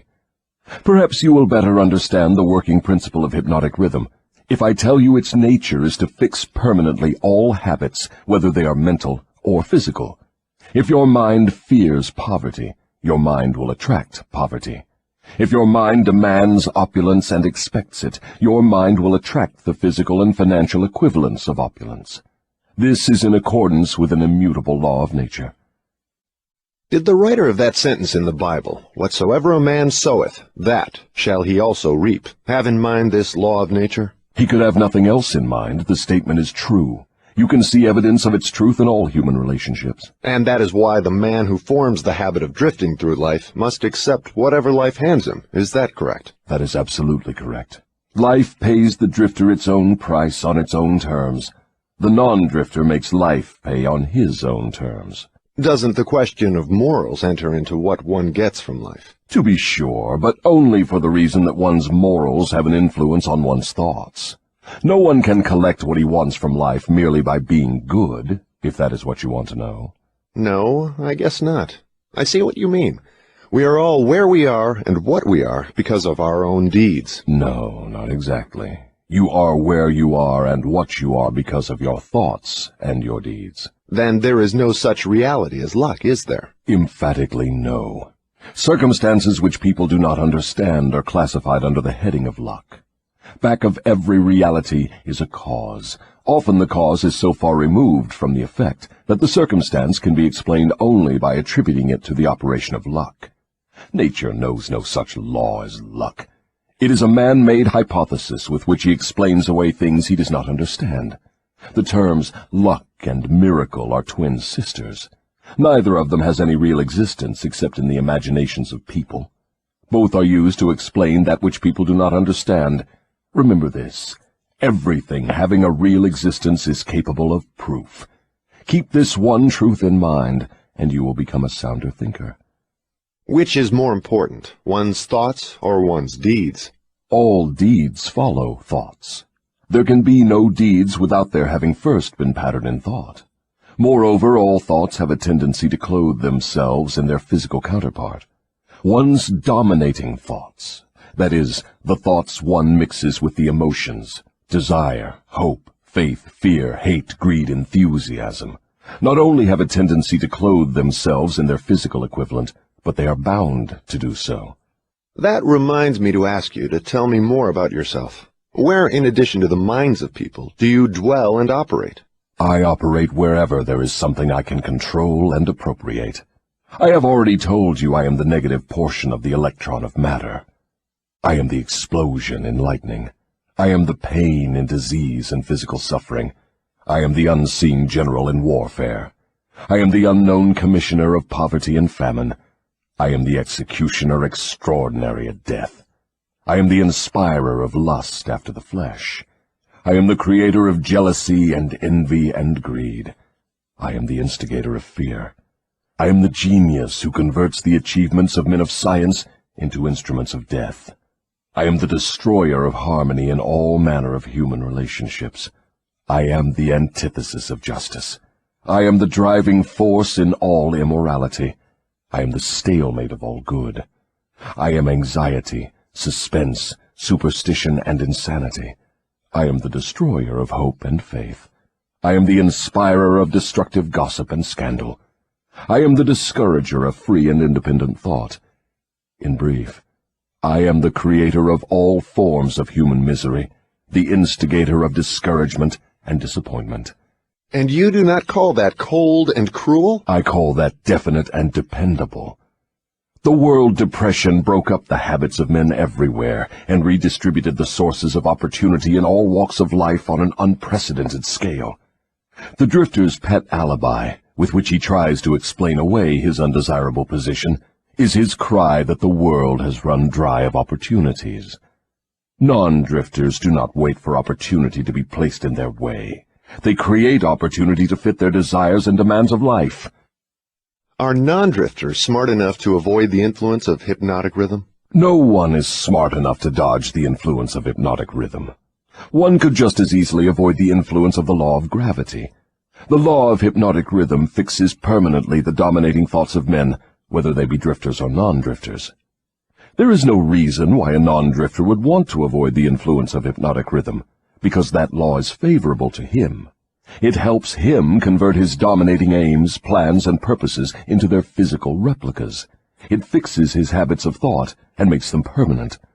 Only the drifter would wish to dodge the influence of hypnotic rhythm. For the better portion of my adult life, I have been a drifter. How did I manage to escape being swept into the whirlpool of hypnotic rhythm? You haven't escaped. The major portion of your dominating thoughts and desires since you reached adulthood has been a well-defined, definite desire to understand all the potentialities of the mind. You may have drifted on thoughts of lesser importance, but you did not drift in connection with this desire. Because you did not drift, you are now recording a document which gives you exactly what your dominating thoughts demanded of life. Why doesn't your opposition use hypnotic rhythm to make permanent one's higher thoughts and nobler deeds? Why does your opposition permit you to use this stupendous force as a means of entangling people in a web of evil, spun by their own thoughts and deeds? Why does your opposition not outwit you by binding people with thoughts which build and lift them above your influence? The law of hypnotic rhythm is available to all who will use it. I make use of it more effectively than does my opposition, because I offer people more attractive bribes to think my sort of thoughts and indulge in my sort of deeds. In other words, you control people by making negative thinking and destructive deeds pleasing to them. Is that correct? That is the idea exactly. I've often wondered why your opposition, what we earthbound call God, does not annihilate you. Can you tell me why? Because the power is as much mine as his. It is as available to me as to him. That is what I have been trying to get over to you. The highest power in the universe can be used for constructive purposes, through what you call God, or it can be used for negative purposes, through what you call the devil. And something more important still, it can be used by any human being just as effectively as by God or the devil. You make a far-reaching claim. Can you prove your claim? Yes, but it would be better if you proved it for yourself. The devil's word is not worth much among your earthbound sinners. Neither is God's word. You fear the devil and refuse to trust your God. Therefore, you have but one source available through which you may appropriate the benefits of universal power, and that is by trusting and using your own power of thought. This is the direct road to the universal storehouse of infinite intelligence. There is no other road available to any human being. Why have we earthbound not found the road to infinite intelligence sooner? Because I have intercepted you and led you off the path by planting in your minds thoughts which destroy your power to use your minds constructively. I have made it attractive to you to use the power of infinite intelligence to attain negative ends, through greed, avarice, lust, envy, and hatred. Remember, your mind attracts that which your mind dwells upon. To divert you away from my opposition, I had only to feed you on thoughts helpful to my cause. If I understand what you're saying, you're admitting that no human being need fear the devil or worry about how to flatter God. That is it precisely. This admission may put a crimp in my style, but I have the satisfaction of knowing it may also slow down my opposition by sending people direct to the source of all power. In other words, if you cannot control people through negative bribes or fear, then you wish to kick over the entire apple cart and show people how to go around God. Are you by any chance in politics, too? Your technique seems frightfully familiar. Am I in politics? If I am not in politics, who do you believe starts depressions and forces people into wars? Surely you would not lay this at the door of my opposition. As I have already told you, I have allies in all walks of life to help me in connection with all human relationships. Why don't you take over the churches and use them outright in your cause? Do you think I am a fool? Who would keep alive the fear of the devil if I subdued the churches? Who would serve as a decoy to attract the attention of people while I manipulate their minds if I did not have some agency through which to sow the seeds of fear and doubt? The cleverest thing I do is to use the allies of my opposition to keep the fear of hell burning in the minds of people. As long as people fear something, no matter what, I will keep a grip on them. I'm beginning to see your scheme. You use the churches to plant the seed of fear and uncertainty and indefiniteness in the minds of people. These negative states of mind cause people to form the habit of drifting. This habit crystallizes into permanency through the law of hypnotic rhythm. Then the victim is helpless to help himself. Is that right? Hypnotic rhythm, then, is something to be watched and respected. A better way of stating the truth is that hypnotic rhythm is something to be studied, understood, and voluntarily applied to attain definite desired ends. If the force of hypnotic rhythm is not voluntarily applied to attain definite ends, may it be a great danger? Yes, and for the reason that it operates automatically. If it is not consciously applied to attain a desired end, it can, and it will, operate to attain undesired ends. Take the simple illustration of climate, for example. Anyone can see and understand that nature forces every living thing and every element of matter to adjust itself to her climates. In the tropics, she creates trees which bear fruit and reproduce themselves. She forces the trees to adjust themselves to her scorching sun. She forces them to put out leaves suitable for protection against the rays of the sun. These same trees could not survive if removed to the Arctic regions, where nature has established an entirely different climate. In the colder climate, she creates trees which are adjusted to survive and to reproduce themselves, but they could not survive if transplanted in the tropical regions. In the same manner, nature clothes her animals, giving to those in each different climate a covering suited to their comfort and survival in that climate. In a similar manner, nature forces upon the minds of men the influences of their environment, which are stronger than the individual's own thoughts. Children are forced to take on the nature of all influences of those around them, unless their own thoughts are stronger than the influences. Nature sets up a definite rhythm for every environment, and everything within the range of that rhythm is forced to conform to it. Man alone has the power to establish his own rhythm of thought, providing he exercises this privilege before hypnotic rhythm has forced upon him the influences of his environment. Every home, every place of business, every town and village, and every street and community center has its own definite, discernible rhythm.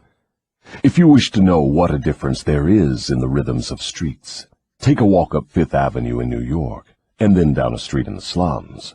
All forms of rhythm become permanent with time. Does each individual have his own rhythm of thought? Yes, that is precisely the major difference between individuals. The person who thinks in terms of power, success, opulence, sets up a rhythm which attracts these desirable possessions. The person who thinks in terms of misery, failure, defeat, discouragement, and poverty attracts these undesirable influences. This explains why both success and failure are the result of habit. Habit establishes one's rhythm of thought, and that rhythm attracts the object of one's dominating thoughts. Hypnotic rhythm is something resembling a magnet which attracts things for which it has a magnetic affinity. Is that correct? Yes, that is correct. That is why the poverty-stricken herd themselves into the same communities. It explains that old saying, misery loves company. It also explains why people who begin to succeed in any undertaking find that success multiplies with less effort as time goes on. All successful people use hypnotic rhythm, either consciously or unconsciously, by expecting and demanding success. The demand becomes a habit, hypnotic rhythm takes over the habit, and the law of harmonious attraction translates it into its physical equivalent.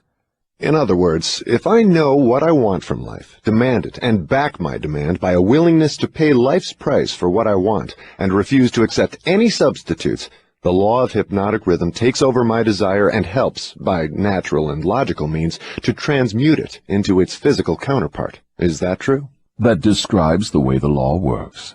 Science has established irrefutable evidence that people are what they are because of heredity and environment. They bring over with them at birth a combination of all the physical qualities of all their numberless ancestors.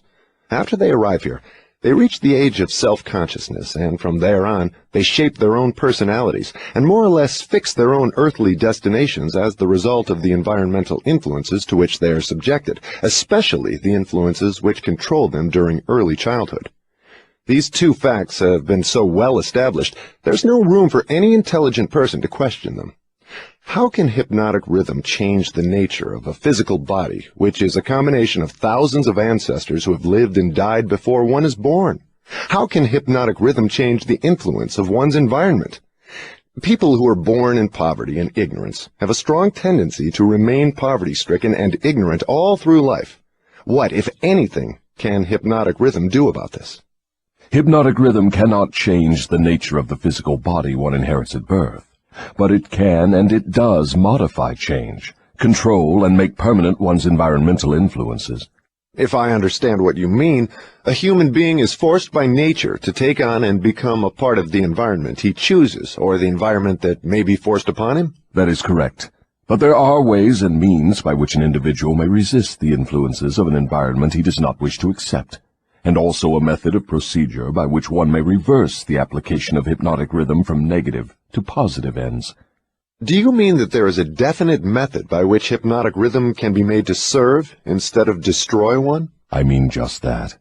Tell me how this astounding end may be attained.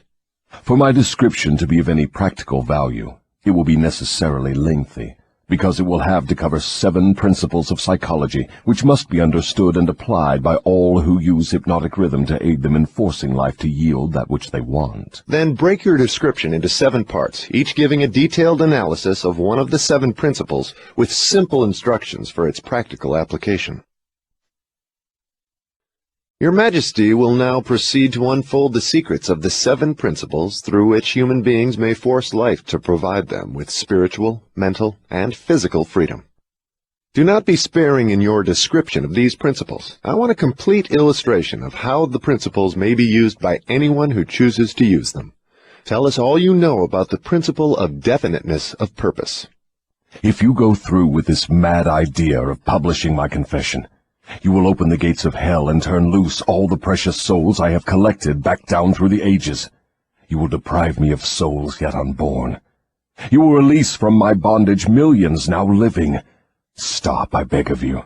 Open up. Let's hear what you have to say about the principle of definiteness of purpose. You are pouring water on the fires of hell, but the responsibility is yours, not mine. I may as well tell you that any human being who can be definite in his aims and plans can make life hand over whatever is wanted. That is a broad claim, Your Majesty. Do you wish to tone it down a bit? Tone it down? No, I wish to tone it up. When you hear what I now have to say, you will understand why the principle of definiteness is so important. My opposition uses a clever little trick to cheat me of my control over people. The opposition knows that definiteness of purpose closes the door of one's mind so tightly against me that I cannot break through unless I can induce one to form the habit of drifting. Why doesn't your opposition give your secret to all people by telling them to avoid you through definiteness of purpose? You have already admitted that 2 out of every 100 people belong to your opposition. Because I am more clever than my opposition. I draw people away from definiteness with my promises. You see, I control more people than my opposition because I am a better salesman and a better showman. I attract people by feeding them liberally of the thought habits in which they like to indulge. Is definiteness of purpose something with which one must be born, or may it be acquired? Everyone, as I have told you before, is born with the privilege of being definite, but 98 out of every 100 people lose this privilege by sleeping on it. The privilege of definiteness can be maintained only by adopting it as a policy by which one is guided in all the affairs of life. Oh, I see. One takes advantage of the principle of definiteness, just as one may build a strong physical body, through constant, systematic use. Is that it? You have stated the truth clearly and accurately. Now I think we are getting somewhere, Your Majesty. We have at long last found the starting point from which all who become self-determining in life must take off. We have discovered from your astounding confession that your greatest asset is man's lack of caution, which enables you to lead him into the jungle of indefiniteness through simple bribes. We have learned, beyond the question of doubt, that anyone who adopts definiteness of purpose as a policy and uses it in all of his daily experiences cannot be induced to form the habit of drifting. Without the aid of the drifting habit, you are powerless to attract people through promises. Is this correct? I couldn't have stated the truth more clearly myself. Go ahead now and describe how people neglect their privilege of being free and self-determining through indefiniteness and drifting. I have already made brief reference to this principle, but I will now go into more minute details as to how the principle works. I shall have to begin at the time of birth. When a child is born, it brings with it nothing but a physical body representing the evolutionary results of millions of years of ancestry. Its mind is a total blank. When the child reaches the age of consciousness and begins to recognize the objects of its surroundings, it begins also to imitate others. Imitation becomes a fixed habit. Naturally, the child imitates, first of all, its parents. Then it begins to imitate its other relatives and daily associates, including its religious instructors and school teachers. The imitation extends not merely to physical expression, but also to thought expression. If a child's parents fear me and express that fear within range of the child's hearing, the child picks up the fear through the habit of imitation and stores it away as part of its subconscious stock of beliefs. If the child's religious instructor expresses any form of fear of me, and they all do in one form or another, that fear is added to the similar fear passed to the child by its parents, and the two forms of negative limitation are stored away in the subconscious mind to be drawn upon and used by me later in life. In a similar way, the child learns by imitation to limit its power of thought by filling its mind with envy, hatred, greed, lust, revenge, and all the other negative impulses of thought which destroy all possibility of definiteness. Meanwhile, I move in and induce the child to drift until I bind its mind through hypnotic rhythm. Am I to understand from your remarks that you have to gain control of people while they are very young, or lose your opportunity at them altogether? I prefer to claim them before they come into possession of their own minds. Once any person learns the power of his own thoughts, he becomes positive and difficult to subdue. As a matter of fact, I cannot control any human being who discovers and uses the principle of definiteness. Is the habit of definiteness a permanent protection against your control? No, not by any means. Definiteness closes the door of one's mind to me only as long as that person follows the principle as a matter of policy. Once any person hesitates, procrastinates, or becomes indefinite about anything, he is just one step removed from my control. What has definiteness to do with one's material circumstances? I want to know if one may acquire power through definiteness of purpose without inviting destruction through the law of compensation. Your question limits my illustrations because there are so few people in the world who understand, and there have been so few in the past who understood, how to use definiteness of purpose without attracting to themselves the negative application of the law of compensation. Here you are forcing me to disclose one of my most prized tricks. I am bound to tell you that I eventually reclaim for my cause all who escape me temporarily through definiteness of purpose. The reclamation is made by filling the mind with greed for power and the love of egotistical expression, until the individual falls into the habit of violating the rights of others. Then I step in with the law of compensation and reclaim my victim. So I see from your admission that definiteness of purpose may be dangerous in proportion to its possibility as a power.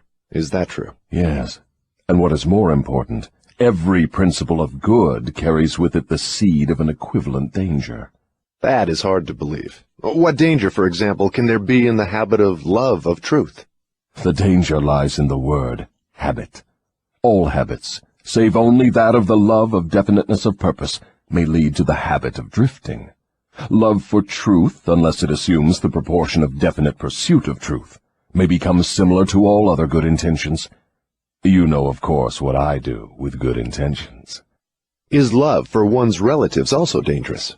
The love for anything or anyone, save only the love of definiteness of purpose, may become dangerous. Love is a state of mind which beclouds reason, saps willpower, and blinds one to facts and truth. Everyone who becomes self-determining and gains spiritual freedom to think his own thoughts must examine carefully every emotion that seems even remotely related to love. You may be surprised to know that love is one of my most effective baits. With it I lead into the habit of drifting those whom I could attract with nothing else. That is why I have placed it at the head of my list of bribes. Show me what any person loves most, and I will have my cue as to how that person can be induced to drift, until I bind him with hypnotic rhythm. Love and fear combine to give me the most effective weapons with which I induce people to drift. One is as helpful to me as the other. Both have the effect of causing people to neglect to develop definiteness in the use of their own minds. Give me control over a person's fears, and tell me what he loves most, and you may as well mark that person down as my slave. Both love and fear are emotional forces of such stupendous potency that either may completely set aside the power of will and the power of reason. Without will and reason, there is nothing left to support definiteness of purpose. But, Your Majesty, life would not be worth living if people never felt the emotion of love. Ah, you are right as far as your reasoning goes, but you neglected to add that love should be under one's definite control at all times. Of course, love is a desirable state of mind, but it also is a palliative, which may be used to limit or destroy reason and willpower, both of which rate above love in importance to human beings who want freedom and self-determination. I understand from what you say that people who gain power must harden their emotions, master fear, and subdue love. Is that correct? People who gain and maintain power must become definite in all their thoughts and all their deeds. If that is what you call hard, then they must become hard. Let us look into the sources of advantage of definiteness in the everyday affairs of life.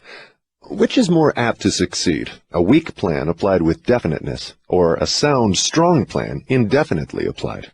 Weak plans have a way of becoming strong if definitely applied. You mean that any plan definitely put into continuous action in pursuit of a definite purpose may be successful, even if it is not the best plan? Yes, I mean just that. Definiteness of purpose plus definiteness of plan by which the purpose is to be achieved generally succeeds, no matter how weak the plan may be.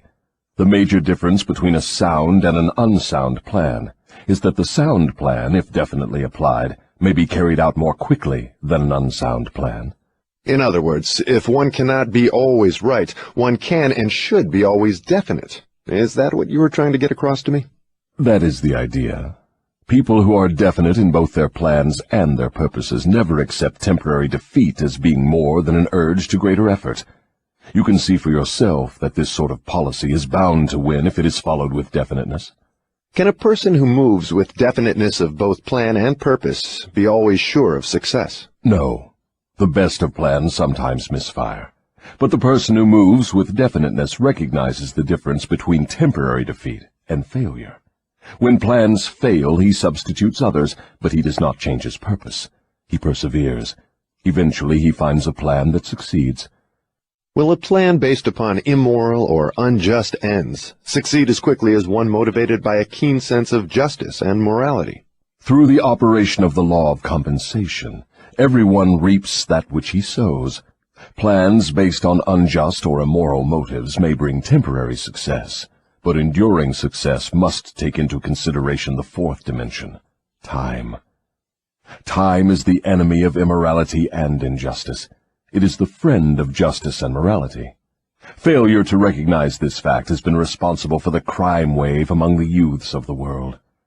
The youthful, inexperienced mind is apt to mistake temporary success for permanency.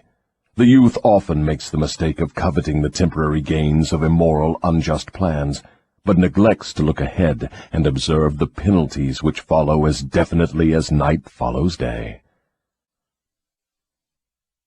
This is pretty deep stuff, Your Majesty. Let us get back to the discussion of lighter and more concrete subjects that are likely to interest the majority of people. I'm interested in discussing the things that make people happy and miserable, rich and poor, sick and healthy. In brief, I'm interested in everything that can be used by human beings to make life pay satisfactory dividends in return for the effort that one puts into the business of living. Very well. Let us be definite. You have my idea. Your Majesty has a tendency to stray off into abstract details which most people can neither understand nor use in the solution of their problems. Could that, by any chance, be a definite plan of yours to answer my questions with indefinite answers? If that is your plan, it is a slick trick, but it will not work. Go ahead now, and tell me something more of the miseries and failures of human beings growing directly out of indefiniteness. Why not permit me to tell you more of the pleasures and successes of people who understand and apply the principle of definiteness? I observe that sometimes people with definiteness of plan and purpose get what they ask from life, only to find after they get it that they do not want it. What then? Generally, one can get rid of whatever is not wanted by application of the same principle of definiteness with which the thing was acquired. A life that is lived with fullness of peace of mind, contentment, and happiness always divests itself of everything it does not want. Anyone who submits to annoyance by things he does not want is not definite. He is a drifter. What about married people who cease to want each other? Should they separate? Or is it true that all marriages are made in heaven, and the contracting parties are, therefore, forever bound by their bargain, even though it may prove to be a poor one for both? First, let me correct that old saying that all marriages are made in heaven. I know of some which were made on my side of the fence. Minds which do not harmonize should never be forced to remain together in marriage or any other relationship. Friction and all forms of discord between minds lead inevitably to the habit of drifting, and of course to indefiniteness. Aren't people sometimes bound to others by a relationship of duty, which renders it impractical for them to take from life what they want most? Duty is one of the most abused and misunderstood words in existence. The first duty of every human being is to himself. Every person owes himself the duty of finding how to live a full and happy life. Beyond this, if one has time and energy, not needed in the fulfillment of his own desires, one may assume responsibility for helping others. Isn't that a selfish attitude? And isn't selfishness one of the causes of failure to find happiness? I stand by my statement that there is no higher duty than that which one owes himself. Doesn't a child owe something in the way of duty to its parents, who gave it life and sustenance during its periods of helplessness? Not at all. It is just the other way round. Parents owe their children everything they can give them in the way of knowledge. Beyond that, parents often spoil instead of helping their offspring by a false sense of duty, which prompts them to indulge their children instead of forcing them to seek and gain knowledge at first hand. I see what you mean. Your theory is that too much help thrust upon the youth encourages him to drift and become indefinite in all things. You believe that necessity is a teacher of great sagacity, that defeat carries with it an equivalent virtue, that unearned gifts of every nature may become a curse instead of a blessing. Is that correct? You have stated my philosophy perfectly. My belief is not theory, it is fact. Then you do not advocate prayer as a means of gaining desirable ends. On the contrary, I do advocate prayer, but not the sort of prayer that consists of empty, begging, meaningless words. The sort of prayer against which I am helpless is the prayer of definiteness of purpose. I never thought of definiteness of purpose as being a prayer. How can it be? Definiteness is in effect the only sort of prayer upon which one can rely. It places one in the way of using hypnotic rhythm to attain definite ends, by the mere act of appropriating it from the great universal storehouse of infinite intelligence. The appropriation, in case you are interested, takes place through definiteness of purpose, persistently pursued. Why do the majority of prayers fail? They don't. All prayers bring that for which one prays. But you just said that definiteness of purpose is the only sort of prayer upon which one can rely. Now you say that all prayers bring results. What do you mean? There is nothing inconsistent about it. The majority of people who pray go to prayer only after everything else fails them. Naturally, they go with their minds filled with fear that the prayers will not be answered. Well, their fears are realized. The person who goes to prayer with definiteness of purpose and faith in the attainment of that purpose puts into motion the laws of nature, which transmute one's dominating desires into their physical equivalent. That is all there is to prayer. One form of prayer is negative and brings only negative results.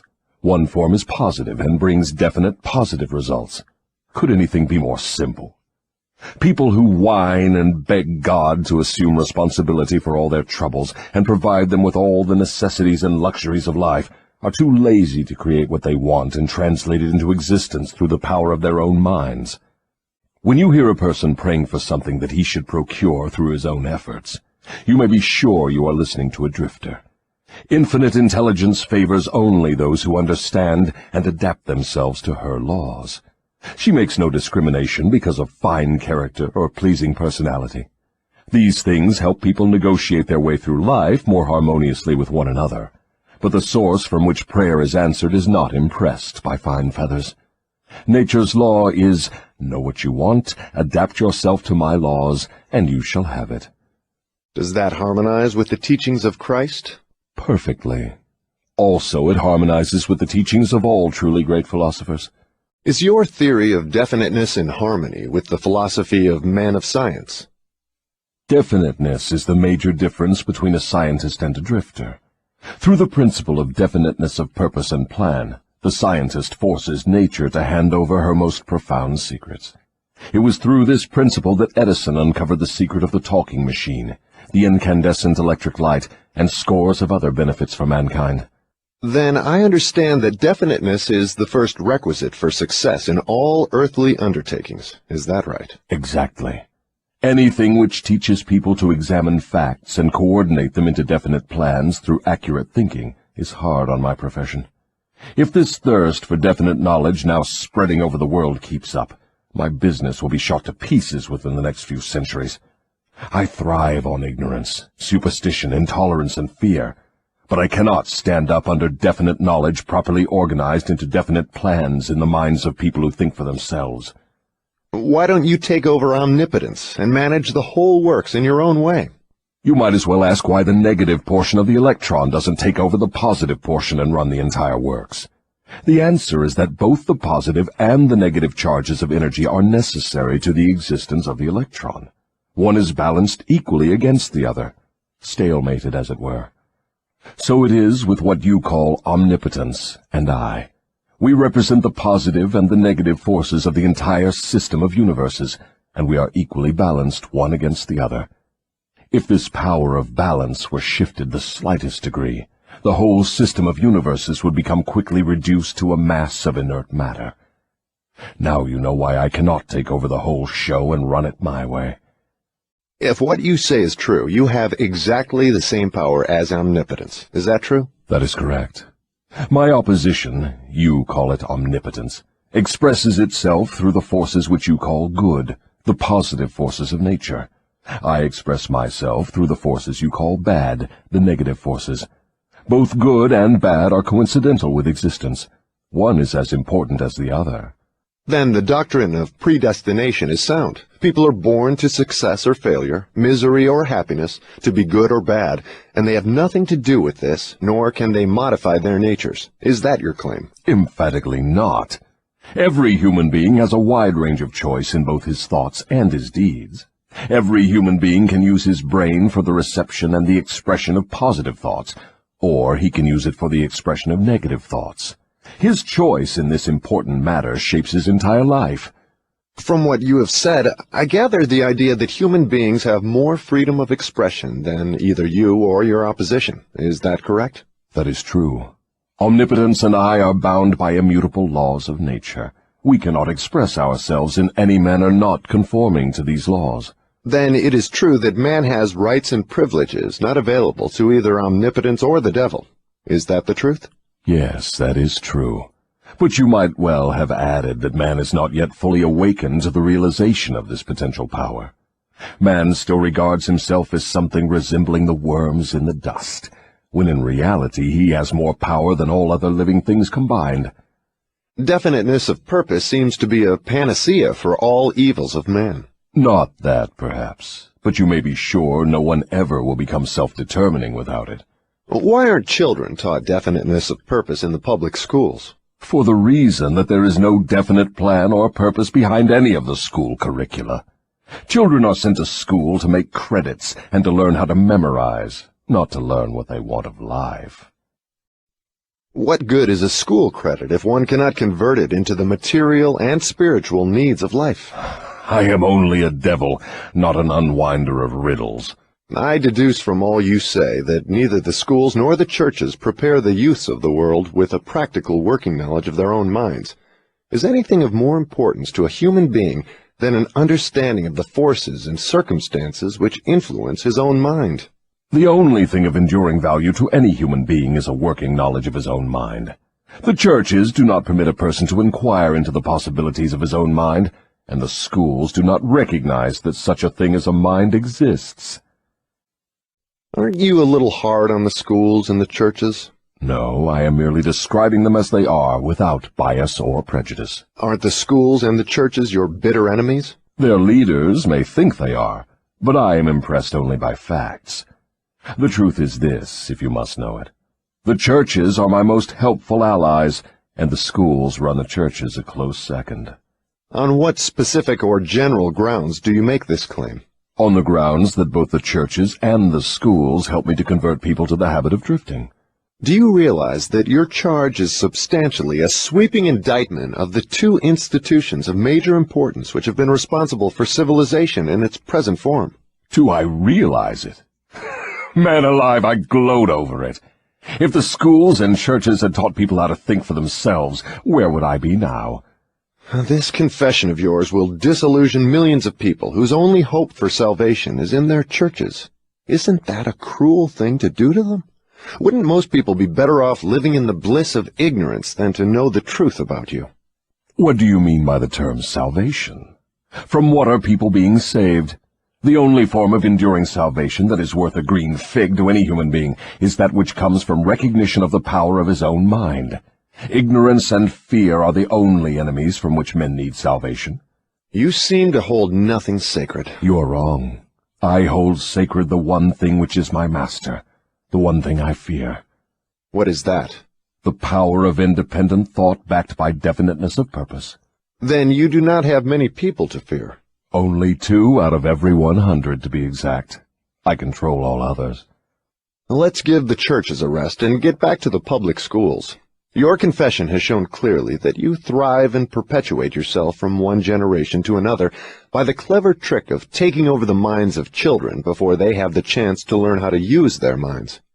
I wish to know what is wrong with a public school system that permits the devil to control so many people.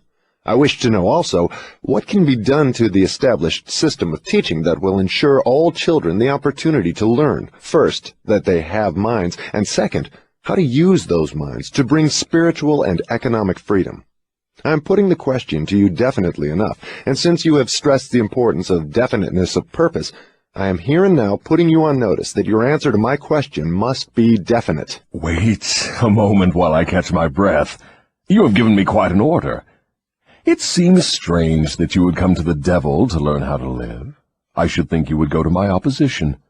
Why don't you? Your Majesty, it is you who are on trial here, not I. I want the truth, and I am not particular as to the source from which I get it. There is something radically wrong with the system of education that has given us a balance sheet with life, that shows us hopelessly in the red, and groping for the road to self-determination as if we were so many animals lost in the jungle. I want to know 2 things about this system. First, what is the major weakness of the system? Second, how can this weakness be eliminated? The floor is yours again. Please, stick to the question and stop trying to decoy me into the discussion of deep abstract subjects. That's definite, is it not? You leave me no choice but that of direct answer. To begin with, the public school system approaches the subject of education from the wrong angle. The school system endeavors to teach children to memorize facts, instead of teaching them how to use their own minds. Is that all that is wrong with the system? Oh no, that is only the beginning. Another major weakness of the school system is that it does not establish in the minds of children either the importance of definiteness of purpose, or make any attempt to teach youths how to be definite about anything. The major object of all schooling is to force the students to cram their memories with facts, instead of teaching them how to organize and make practical use of facts. This cramming system centers the attention of students on the accumulation of credits, but overlooks the important question of how to use knowledge in the practical affairs of life. This system turns out graduates whose names are inscribed upon parchment certificates, but whose minds are empty of self-determination. The school system got off to a bad start at the beginning. The schools began as institutions of higher learning, operated entirely for the select few whose wealth and family entitled them to education. Thus, the entire school system was evolved by beginning at the top and working back down to the bottom. It is no wonder the system neglects to teach children the importance of definiteness of purpose, when the system itself has literally evolved through indefiniteness. What would correct this weakness of the public school system?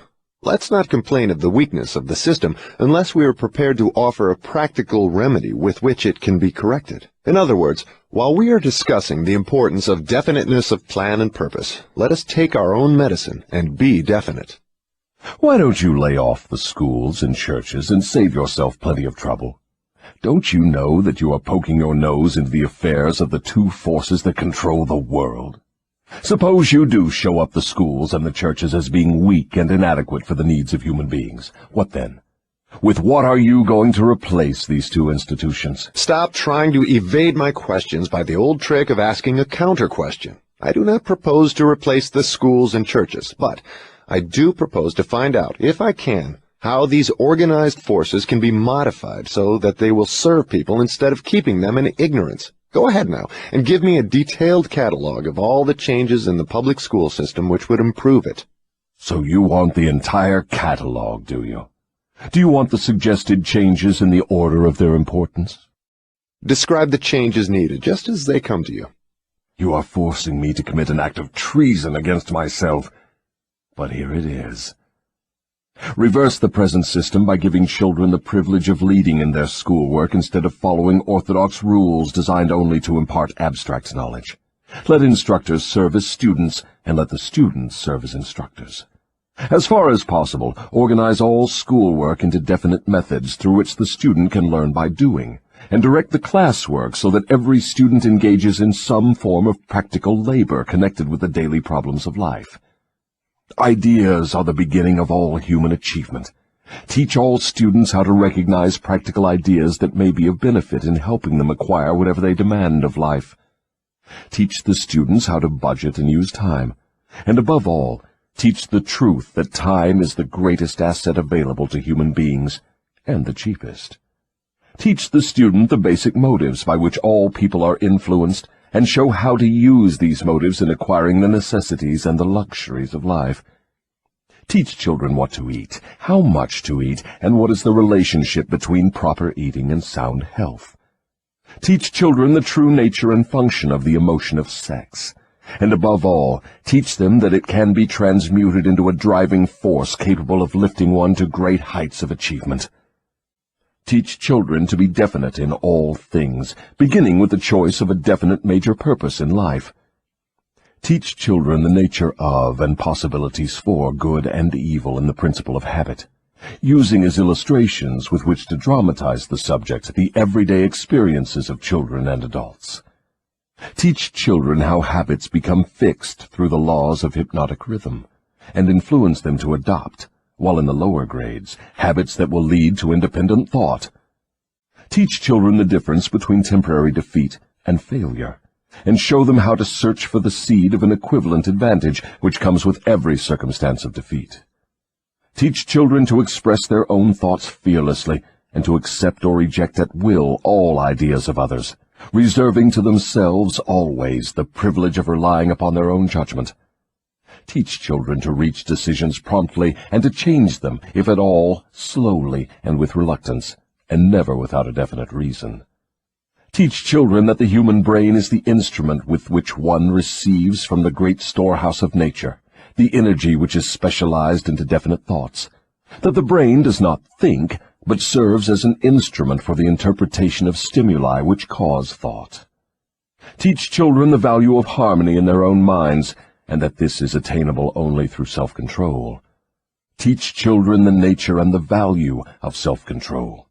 Teach children that there is a law of increasing returns which can be and should be put into operation as a matter of habit, by rendering always more service and better service than is expected of them.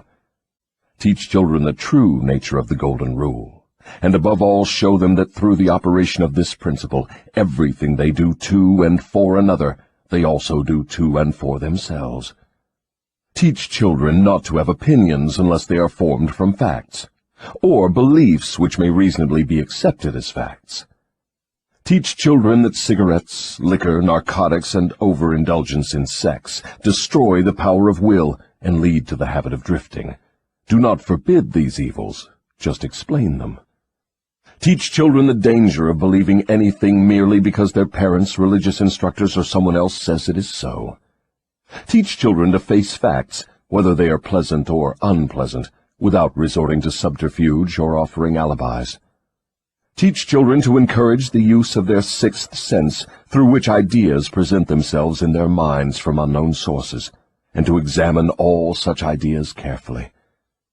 Teach children the full import of the law of compensation as it was interpreted by Ralph Waldo Emerson, and show them how the law works in the small everyday affairs of life. Teach children that definiteness of purpose, backed by definite plans persistently and continuously applied, is the most efficacious form of prayer available to human beings.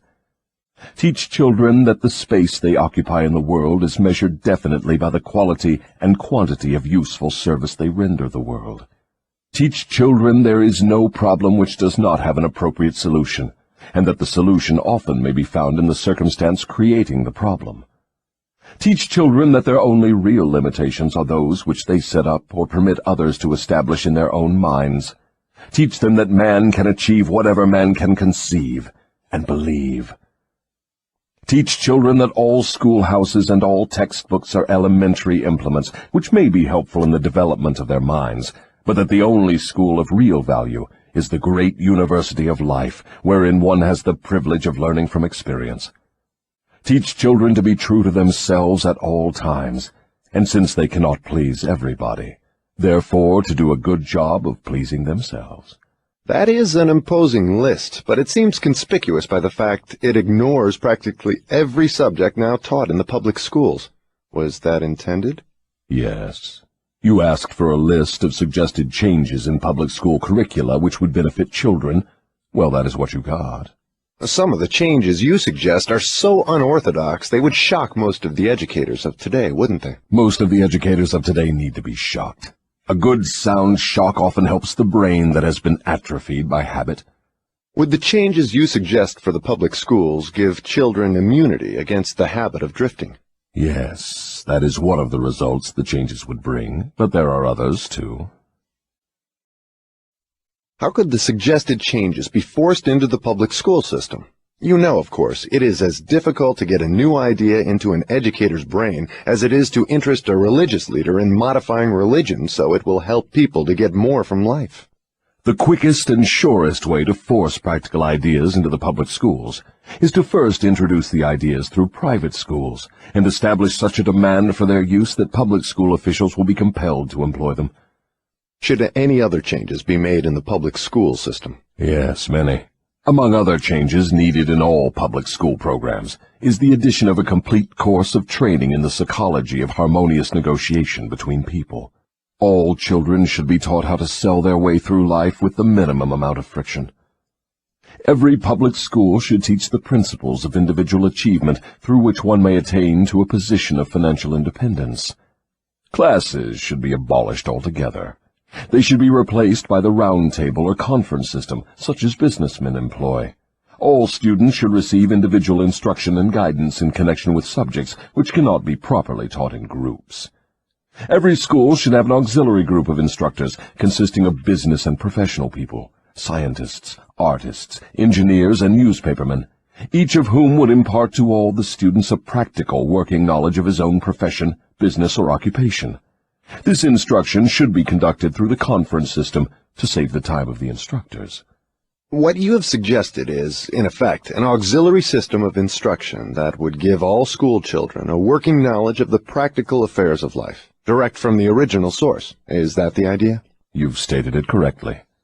Let us dismiss the public school system and go back to the churches for a moment. All my life, I have heard clergymen preaching against sin and warning sinners to beware and repent so they could be saved, but I've never heard any of them tell me what sin is. Will you give me some light on this subject? Sin is anything one does or thinks which causes one to be unhappy. Human beings who are in sound physical and spiritual health should be at peace with themselves and always happy. Any form of mental or physical misery indicates the presence of sin. Name some of the common forms of sin. It is a sin to overeat, because that leads to ill health and misery. It is a sin to overindulge in sex, because that breaks down one's willpower and leads to the habit of drifting. It is a sin to permit one's mind to be dominated by negative thoughts of envy, greed, fear, hatred, intolerance, vanity, self-pity, or discouragement, because these states of mind lead to the habit of drifting. It is a sin to cheat, lie, and steal, because these habits destroy self-respect, subdue one's conscience, and lead to unhappiness. It is a sin to remain in ignorance, because that leads to poverty and loss of self-reliance. It is a sin to accept from life anything one does not want, because that indicates an unpardonable neglect to use the mind. Is it a sin for one to drift through life without definite aim, plan, or purpose? Yes, because this habit leads to poverty and destroys the privilege of self-determination. It also deprives one of the privilege of using his own mind as a medium of contact with infinite intelligence. Are you the chief inspirer of sin? Yes. It is my business to gain control of the minds of people in every way possible. Can you control the mind of a person who commits no sin? I cannot, because that person never permits his mind to be dominated by any form of negative thought. I cannot enter the mind of one who never sins, let alone control it. What is the commonest and most destructive of all sins? Fear and ignorance. Have you nothing else to add to the list? There is nothing else to be added. What is faith? It is a state of mind wherein one recognizes and uses the power of positive thought as a medium by which one contacts and draws upon the universal store of infinite intelligence at will. In other words, faith is the absence of all forms of negative thought. Is that the idea? Yes, that is another way of describing it. Has a drifter the capacity to use faith? He may have the capacity, but he does not use it. Everyone has the potential power to clear his mind of all negative thoughts, and thereby avail himself of the power of faith. Stating the matter in another way, faith is definiteness of purpose backed by belief in the attainment of the object of that purpose. Is that correct? That's the idea exactly. What preparation must one undergo before being able to move with definiteness of purpose at all times? One must gain mastery over self. This is the second of the 7 principles.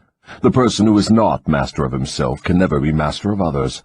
Lack of self-mastery is, of itself, the most destructive form of indefiniteness. Where should one begin when making a start at control over self? By mastering the 3 appetites responsible for most of one's lack of self-discipline. The 3 appetites are 1. The desire for food, 2. The desire for expression of sex, 3. The desire to express loosely organized opinions. Does man have other appetites which need control? Yes, many of them. But these 3 are the ones which should be conquered first. When a man becomes master of these 3 appetites, he has developed enough self-discipline to conquer easily those of lesser importance. But these are natural appetites. They must be indulged if one is to be healthy and happy. To be sure, they are natural appetites, but they are also dangerous, because people who have not mastered themselves overfeed the appetites. Self-mastery contemplates sufficient control over the appetites to enable one to feed them what they need and withhold food not needed. Your viewpoint is both interesting and educational. Describe the details through which I may understand how and under what circumstances people overfeed the appetites. Take the desire for physical food, for example. The majority of people are so weak in self-discipline they fill their stomachs with combinations of rich food which please the taste but overwork the organs of digestion and elimination. They pour into their stomachs both quantity and combinations of food, which the body chemist can dispose of only by converting the food into deadly toxic poisons. These poisons clog and stagnate the body's sewer system until it slows down in its work of elimination of waste matter. After a while, the sewer system stops working altogether, and the victim has what he calls constipation. By that time, he is ready for the hospital. Auto-intoxication, or body sewer poisoning, takes the machinery of the brain and rolls it into something resembling a wad of putty. The victim then becomes sluggish in his physical movements and mentally irritable and fussy. If he could only take one good look at and one bad smell of his sewer system, he would be ashamed to look himself in the face. City sewers are not the pleasantest of places when they become overloaded or clogged, but they are clean and sweet compared with the intestinal sewer when it has been overloaded or clogged. This is not a pretty story to be associated with the pleasant and necessary act of eating, but that is where it belongs, because overeating and wrong food combinations are the evils which cause auto-intoxication. People who eat wisely and keep their body sewers clean handicap me, because a clean body sewer generally means a sound body and a brain that functions properly. Imagine, if your imagination can be stretched that far, how any human being could move with definiteness of purpose with his body sewer filled with enough poison to kill 100 people if it were injected into their bloodstream directly. And all this trouble is the result of lack of control over the physical appetite for food. Well, if you wish to be absolutely correct, you should say that improper eating is responsible for the majority of the ills of the body, and practically all headaches. If you want proof of this, select 100 people suffering with headaches and give each of them a thorough washing out of their body sewer systems with a high enema, and observe that no fewer than 95 of the headaches will disappear within a few minutes after the sewers have been cleaned. From all you say about the intestinal tract, I gather the impression that mastery over the physical appetite for food means also mastery over the habit of neglecting to keep the intestines clean. Yes, that is true. It is just as important to eliminate the waste matter of the body and the unused portions of food as it is to take the right amount and the correct combinations of food. I never thought of auto-intoxication as being one of your devices of control over people, and I am utterly shocked to know how many people are victims of this subtle enemy. Let's hear what you have to say of the other two appetites. Well, take the desire for sex expression. Now there is a force with which I master the weak and the strong, the old and the young, the ignorant and the wise. In fact, I master all who neglect to master sex. How can one master the emotion of sex? By the simple process of transmuting that emotion into some form of activity other than copulation. Sex is one of the greatest of all forces which motivate human beings. Because of this fact, it is also one of the most dangerous forces. If humans would control their sex desires and transmute them into a driving force with which to carry on their occupation, that is, if they spent on their work 1/2 the time they dissipate in pursuit of sex, they would never know poverty. Do I understand you to imply there is a relationship between sex and poverty? Yes, where sex is not under definite control. If allowed to run its natural course, sex will quickly lead one into the habit of drifting. Is there any relationship between sex and leadership? Yes. All great leaders in every walk of life are highly sexed, but they follow the habit of controlling their sex desires, switching them into a driving force behind their occupation. Is the habit of overindulgence in sex as dangerous as the habit of taking narcotics or liquor? There is no difference between these habits. Both lead to hypnotic control through the habit of drifting. Why does the world look upon sex as something vulgar? Because of the vulgar abuse people have made of this emotion. It is not sex that is vulgar. It is the individual who neglects or refuses to control and guide it. Do you mean by your statement that one should not indulge the desire for sex? No. I mean that sex, like all other forces available to man, should be understood, mastered, and made to serve man. The desire for sex expression is as natural as the desire for food. The desire can no more be killed than one can entirely stop a river from flowing. If the emotion of sex is shut off from the natural mode of expression, it will break out in some other less desirable form, just as a river will, if dammed, break through and flow around the dam. The person who has self-discipline understands the emotion of sex, respects it, and learns to control and transmute it into constructive activities. Just what damage is there in overindulgence of sex? The greatest damage is that it depletes the source of man's greatest driving force and wastes, without adequate compensation, man's creative energy. It dissipates energy needed by nature to maintain physical health. Sex is nature's most useful therapeutic force. It depletes the magnetic energy which is the source of an attractive, pleasing personality. It removes the sparkle from one's eyes and sets up discord in the tone of one's voice. It destroys enthusiasm, subdues ambition, and leads inevitably to the habit of drifting on all subjects. I would like for you to answer my question in another way, by telling me what beneficial ends the emotion of sex may be made to attain if mastered and transmuted. Controlled sex supplies the magnetic force that attracts people to one another. It is the most important factor of a pleasing personality. It gives quality to the tone of voice, and enables one to convey through the voice any feeling desired. It serves, as nothing else can serve, to give motive power to one's desires. It keeps the nervous system charged with the energy needed to carry on the work of maintaining the body. It sharpens the imagination and enables one to create useful ideas. It gives quickness and definiteness to one's physical and mental movements. It gives one persistence and perseverance in the pursuit of one's major purpose in life. It is a great antidote for all fear. It gives one immunity against discouragement. It helps to master laziness and procrastination. It gives one physical and mental endurance while undergoing any form of opposition or defeat. It gives one the fighting qualities necessary under all circumstances for self-defense. In brief, it makes winners and not quitters. Are those all the advantages you claim for controlled sex energy? No, they are only some of the more important benefits it provides. Perhaps some will believe the greatest of all the virtues of sex is that it is nature's method of perpetuation of all living things. This alone should remove all thought that sex is vulgar. I gather from what you say that the emotion of sex is a virtue, not a fault. It is a virtue when controlled and directed to the attainment of desirable ends. It is a fault when neglected and permitted to lead to acts of lust. Why aren't these truths taught to children by their parents in the public schools? The neglect is due to ignorance of the real nature of sex. It is just as necessary in maintaining health for one to understand and properly use the emotion of sex as it is to keep the body's sewer system clean. Both subjects should be taught in all public schools and all homes where there are children.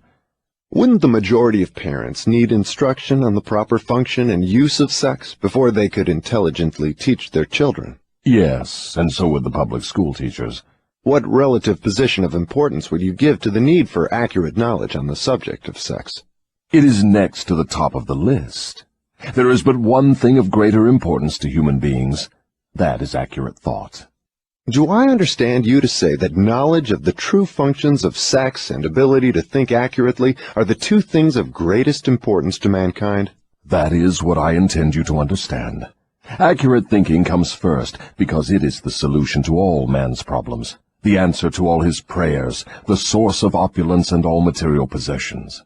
Accurate thinking is aided by properly controlled and directed sex emotion, because sex emotion is the same energy as that with which one thinks.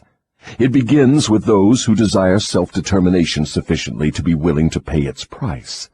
No one can be entirely free, spiritually, mentally, physically, and economically, without learning the art of accurate thinking.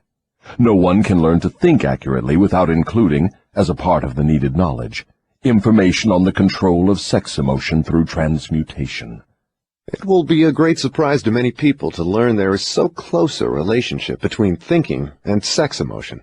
Tell us now about the third appetite, and let's see what it has to do with self-discipline.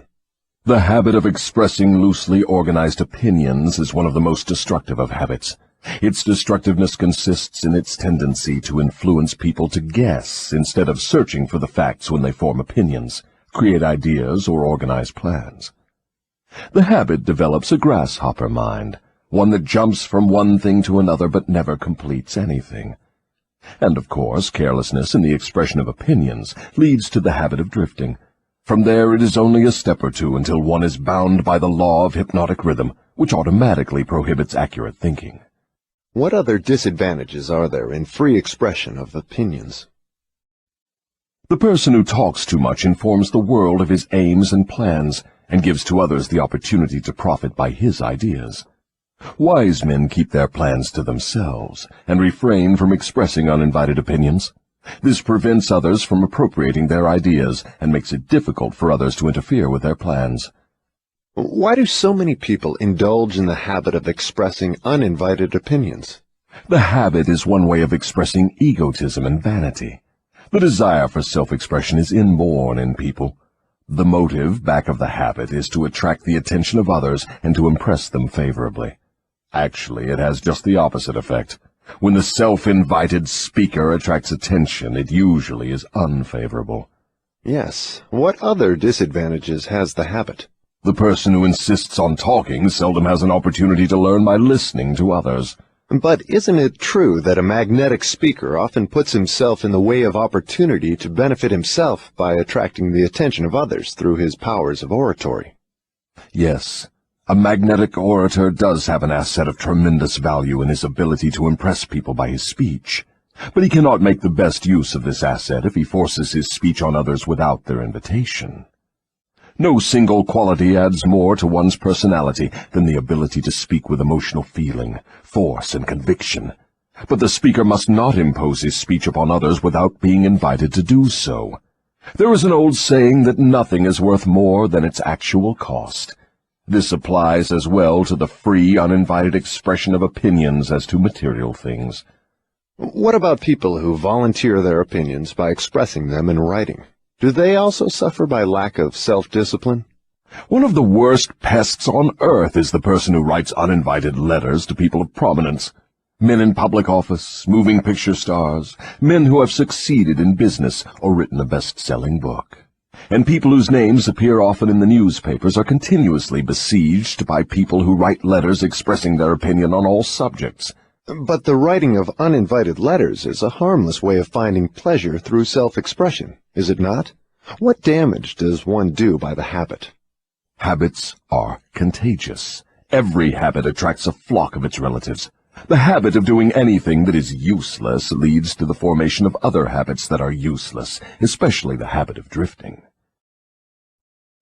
But that is not all the dangers associated with the habit of indulging in uninvited expression of opinions.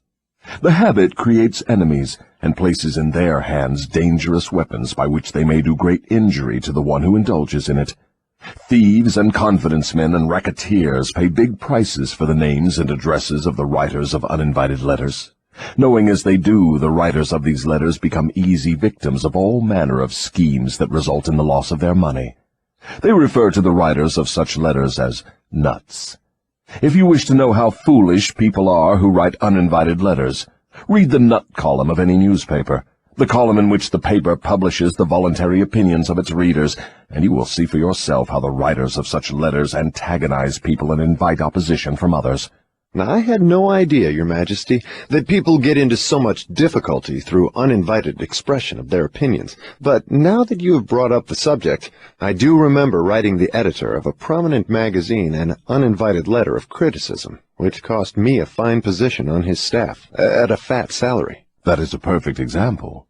The proper place to begin self-discipline is right where you stand.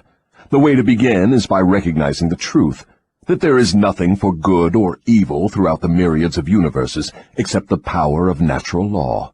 There is no individual personality anywhere throughout the myriad of universes with the slightest power to influence a human being, save nature and human beings themselves.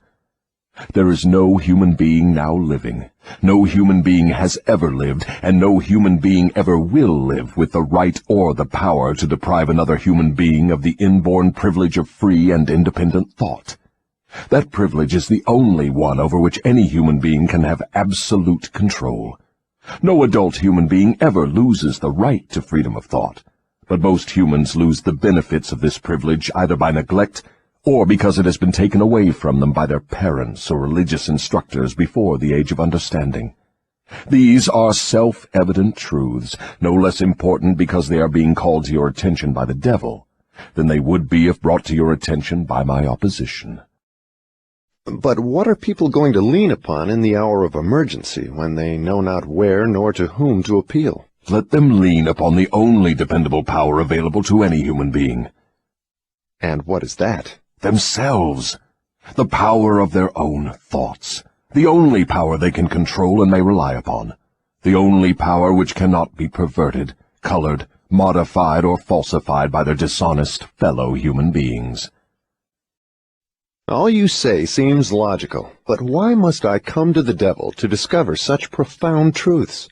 Let's get back to the 7 principles. You've already disclosed enough information to show clearly that the secret of how to break the power of hypnotic rhythm is wrapped in the 7 principles. You have shown, too, that the most important of these principles is self-discipline.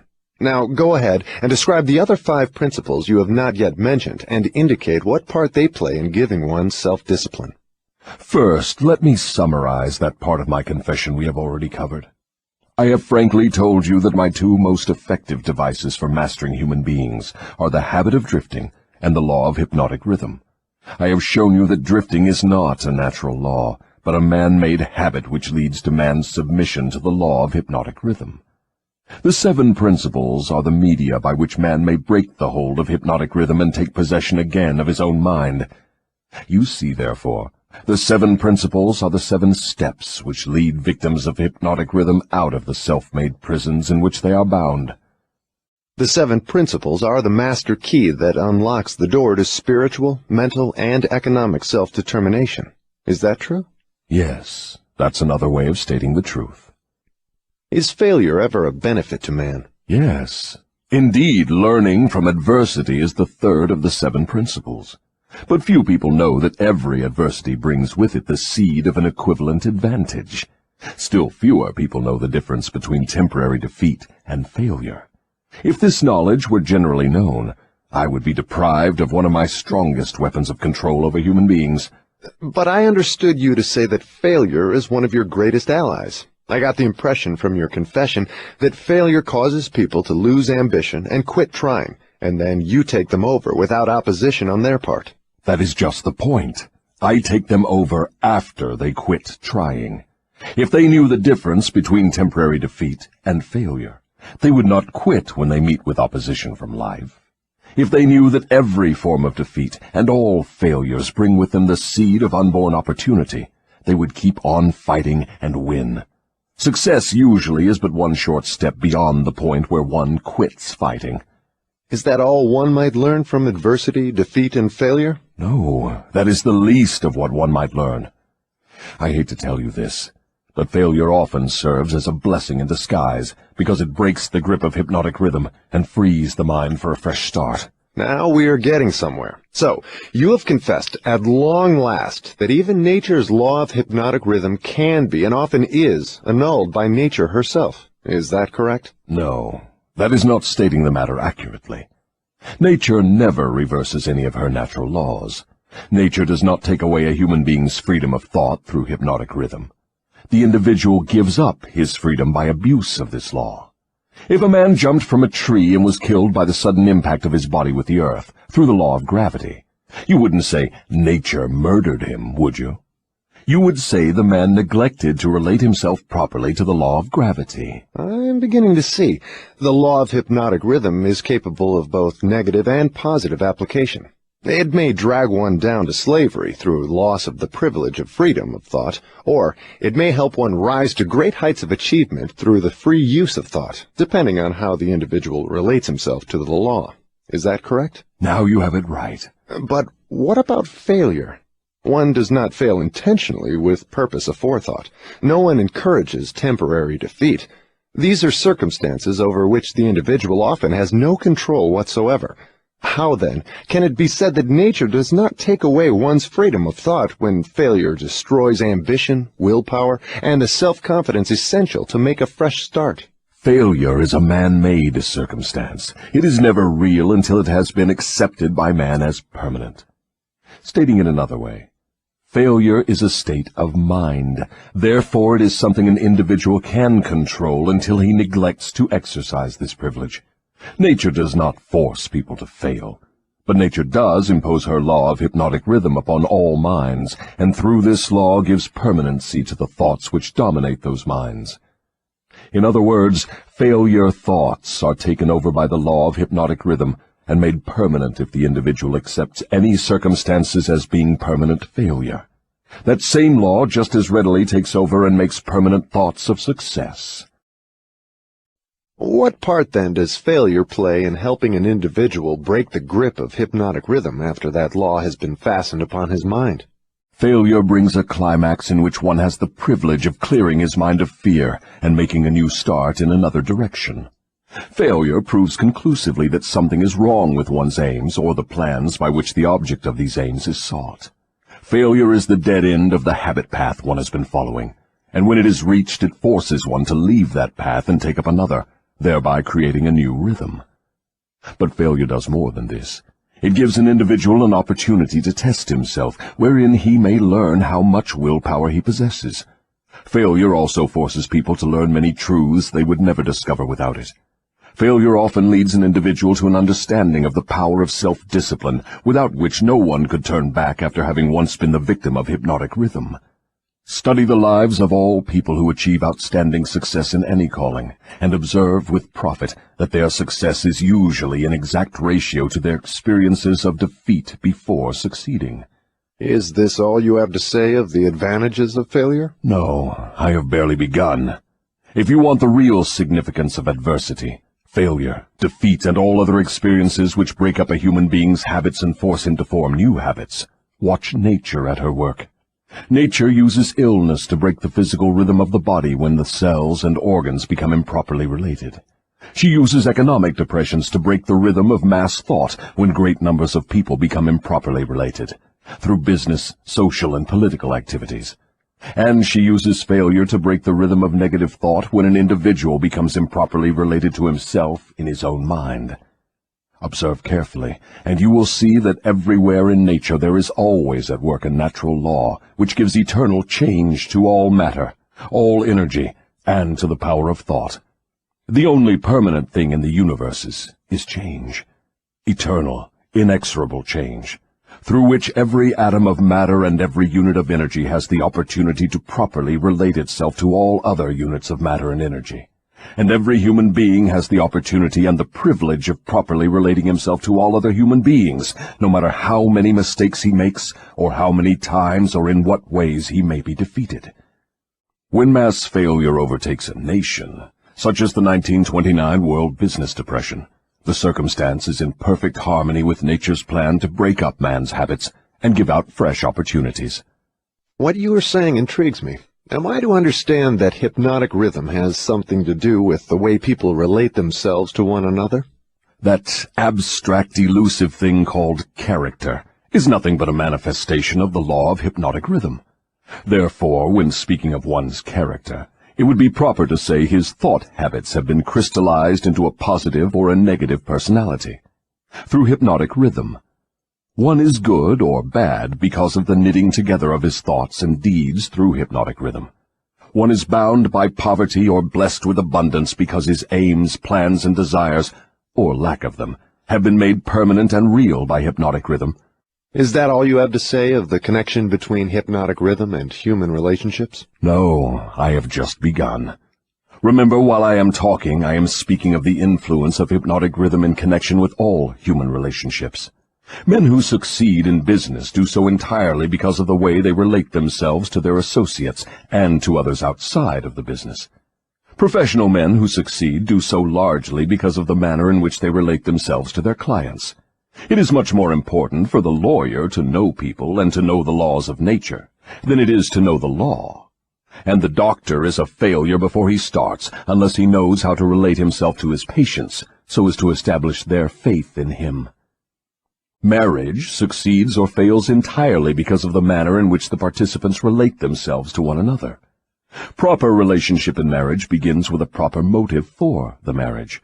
Most marriages do not bring happiness because the contracting parties neither understand, nor attempt to understand, the law of hypnotic rhythm, through the operation of which every word they speak, every act in which they engage, and every motive by which they are inspired to deal with each other, is picked up and woven into a web that entangles them in controversial misery, or gives to them the wings of freedom through which they soar above all forms of unhappiness.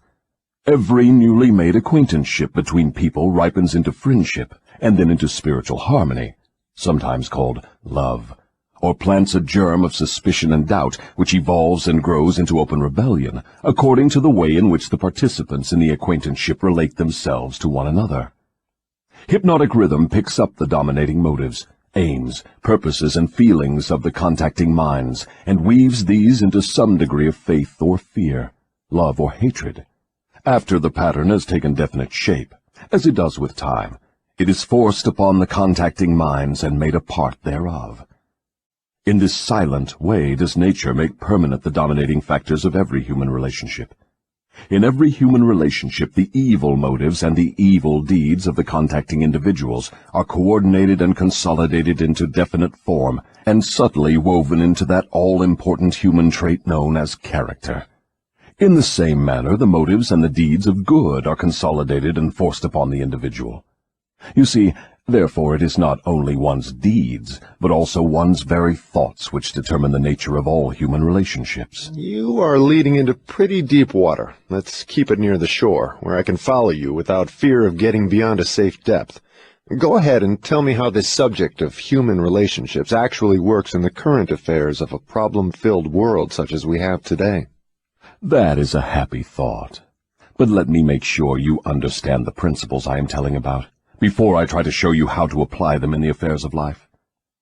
I wish to be sure you understand that the law of hypnotic rhythm is something that no one can control, influence, or evade. But everyone can relate himself to this law so as to benefit by its inexorable operation. Harmonious relationship with the law consists entirely of the individual changing his habits so they represent the circumstances and the things the individual wants and is willing to accept. No one can change the law of hypnotic rhythm any more than one can change the law of gravity, but everyone can change himself. Remember, therefore, in all the discussion of this subject, that all human relationships are made and maintained by the habits of the individuals related. The law of hypnotic rhythm plays only the part of solidifying the factors which constitute human relationships, but it does not create those factors. Before we go further with the discussion of human relationships, I want you to get a clear understanding of the subconscious mind. The term subconscious mind represents a hypothetical physical organ which has no actual existence. The mind of man consists of universal energy, some call it infinite intelligence, which the individual receives, appropriates, and organizes in definite thought forms through the network of intricate physical apparatus known as a brain. These thought forms are replicas of various stimuli which reach the brain through the 5 commonly known physical senses, and the 6th sense, which is not so well known. When any form of stimuli reaches the brain and takes the definite shape of thought, it is classified and stored away in a group of the brain cells known as the memory group. All thoughts of a similar nature are stored together, so that the bringing forth of one leads to easy contact with all its associates. The system is very similar to the modern office filing cabinet, and it is operated in a similar manner. The thought impressions with which one mixes the greatest amount of emotion, or feeling, are the dominating factors of the brain, because they are always near the surface, at the top of the filing system, so to speak, where they spring into action voluntarily the moment an individual neglects to exercise self-discipline.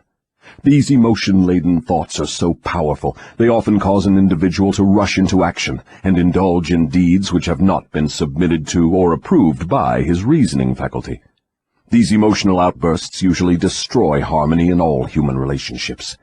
The brain often brings together combinations of emotional feelings so powerful they completely set aside the control of the reasoning faculty. On all such occasions, human relationships are apt to be lacking in harmony.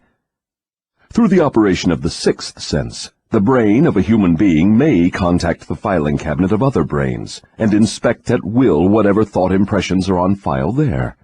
The condition under which one person may contact and inspect the filing cabinet of another person's brain is generally known as harmony.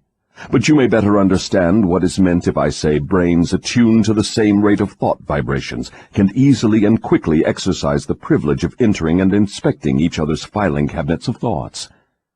In addition to receiving organized thoughts from the filing cabinets of other brains through the sixth sense, one can, through this same physical organ, contact and receive information from the universal storehouse known as infinite intelligence. All information reaching one's brain through the sixth sense comes from sources not easily isolated or traced.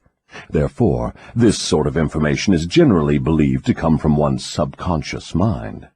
The sixth sense is the organ of the brain through which one receives all information, all knowledge, all thought impressions which do not come through one or more of the 5 physical senses. Now that you understand how the mind operates, you will more easily understand how and why people come to grief through improper human relationships. You will also understand how human relationship may be made to yield riches in their highest form, riches in material, mental, and spiritual estates. Moreover, you will understand there can never be happiness except through understanding and application of the right principles of human relationships. You will understand, too, that no individual is an entity unto himself, that completeness of mind can be attained only by harmony of purpose and deed between 2 or more minds. You will understand why every human being should, of his own choice, become his brother's keeper in fact, as well as in theory. What you say may be true, but I still insist that you have me beyond safe depths of thought. Let us get back nearer to the shore, where I can wade in familiar water. We shall go out into the deeper water after we learn to swim well.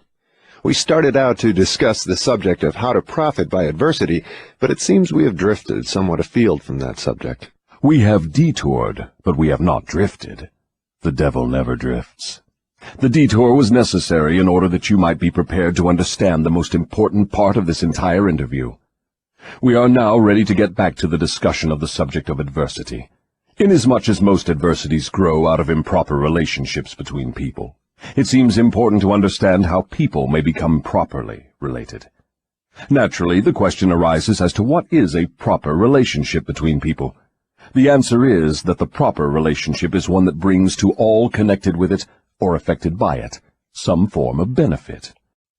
What then is an improper relationship? Any relationship between people which damages anyone, or brings any form of misery or unhappiness to any of the individuals.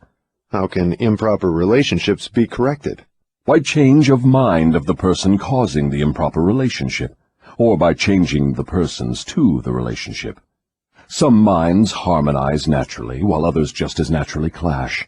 Successful human relationships, to endure as such, must be formed of minds that naturally harmonize, quite aside from the question of having common interests as a means of bringing them into harmony. When you speak of business leaders who succeed because they know how to pick men, you might more correctly say they succeed because they know how to associate minds which harmonize naturally. Knowing how to pick people successfully for any definite purpose in life is based upon ability to recognize the types of people whose minds naturally harmonize. Stay focused on adversity, if you will. If there are possible benefits to be found through adversity, name some of them. Adversity relieves people of vanity and egotism.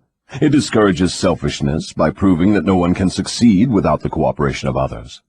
Adversity forces an individual to test his mental, physical, and spiritual strength.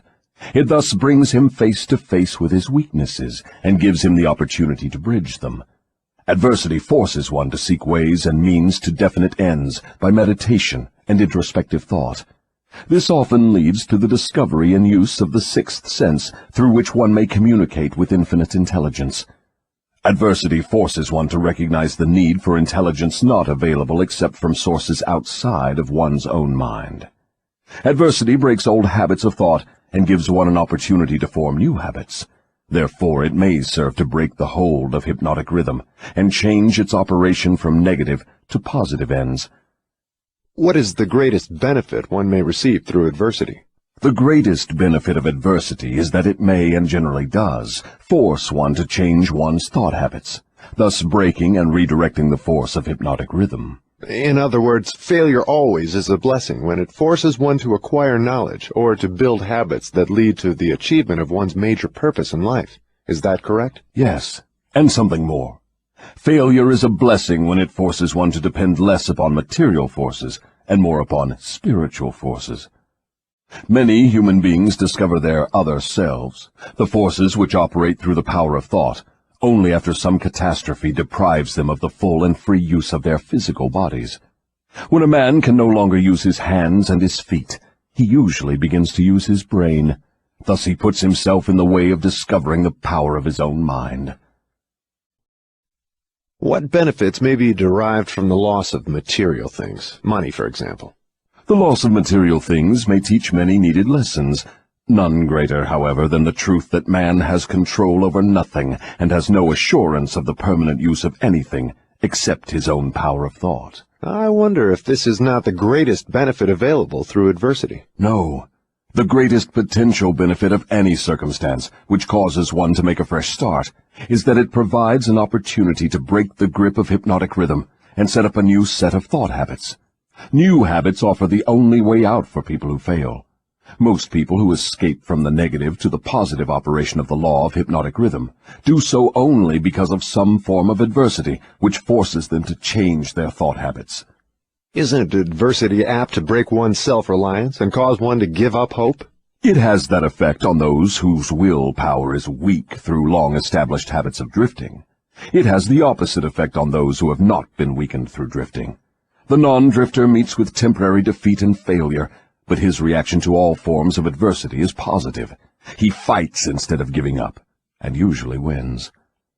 Life gives no one immunity against adversity, but life gives to everyone the power of positive thought, which is sufficient to master all circumstances of adversity and convert them into benefits. The individual is left with the privilege of using or neglecting to use his prerogative right to think his way through all adversities. Every individual is forced either to use his thought power for the attainment of definite positive ends, or by neglect or design, use this power for the attainment of negative ends. There can be no compromise, no refusal to use the mind. The law of hypnotic rhythm forces every individual to give some degree of use, either negative or positive, to his mind. But it does not influence the individual as to which use he will make of his mind. Am I to understand from what you say that every adversity is a blessing? No, I did not say that. I said there is the seed of an equivalent advantage in every adversity. I did not say there was the full-blown flower of advantage, just the seed. Usually the seed consists of some form of knowledge, some idea or plan, or some opportunity which would not have been available except through the change of thought habits forced by the adversity. Are those all the benefits available to human beings through failure? No. Failure is used by nature as a common language in which she chastises people when they neglect to adapt themselves to her laws. For example, the world war was man-made and destructive. Nature planted in the circumstances of the war the seed of an equivalent reprimand in the form of a world depression. The depression was inevitable and inescapable. It followed the war as naturally as day follows night, and by the operation of the selfsame law, the law of hypnotic rhythm. Am I to understand that the law of hypnotic rhythm is the same as that which Ralph Waldo Emerson called the law of compensation? The law of hypnotic rhythm is the law of compensation. It is the power with which nature balances negative and positive forces throughout the universes, in all forms of energy, in all forms of matter, and in all human relationships. Does the law of hypnotic rhythm operate quickly in all instances? For example, does this law immediately bless one with the benefits of positive application of thoughts, or curse one immediately with the results of negative thoughts? The law operates definitely, but not always swiftly. Both the benefits and the penalties incurred through the law by individuals may be harvested by others, either before or after their death. Observe how this law works, by forcing upon one generation of people the effects of both the sins and the virtues of preceding generations. In the operation of all of nature's laws, the fourth dimension, time, is an inexorable factor. The length of time consumed by nature in the relation of effects to their causes depends in every instance on the circumstances at hand. Nature grows a pumpkin in 3 months. A good-sized oak tree requires 100 years. She converts a hen's egg into a chicken in 4 weeks, but she requires 9 months to convert the egg of a human being into an individual. I now have a better understanding of the potentialities of adversity and failure. You may go ahead now with your description of the next of the 7 principles. What is your next principle? The next principle is environmental influence. Go ahead and describe the working principle of environmental influences as a determining factor in human destinies. Environment consists of all the mental, spiritual, and physical forces which affect and influence human beings. What connection, if any, is there between environmental influences and hypnotic rhythm? Hypnotic rhythm solidifies and makes permanent the thought habits of human beings. Thought habits are stimulated by environmental influences. In other words, the material on which thoughts are fed comes from one's environment. Thought habits are made permanent by hypnotic rhythm.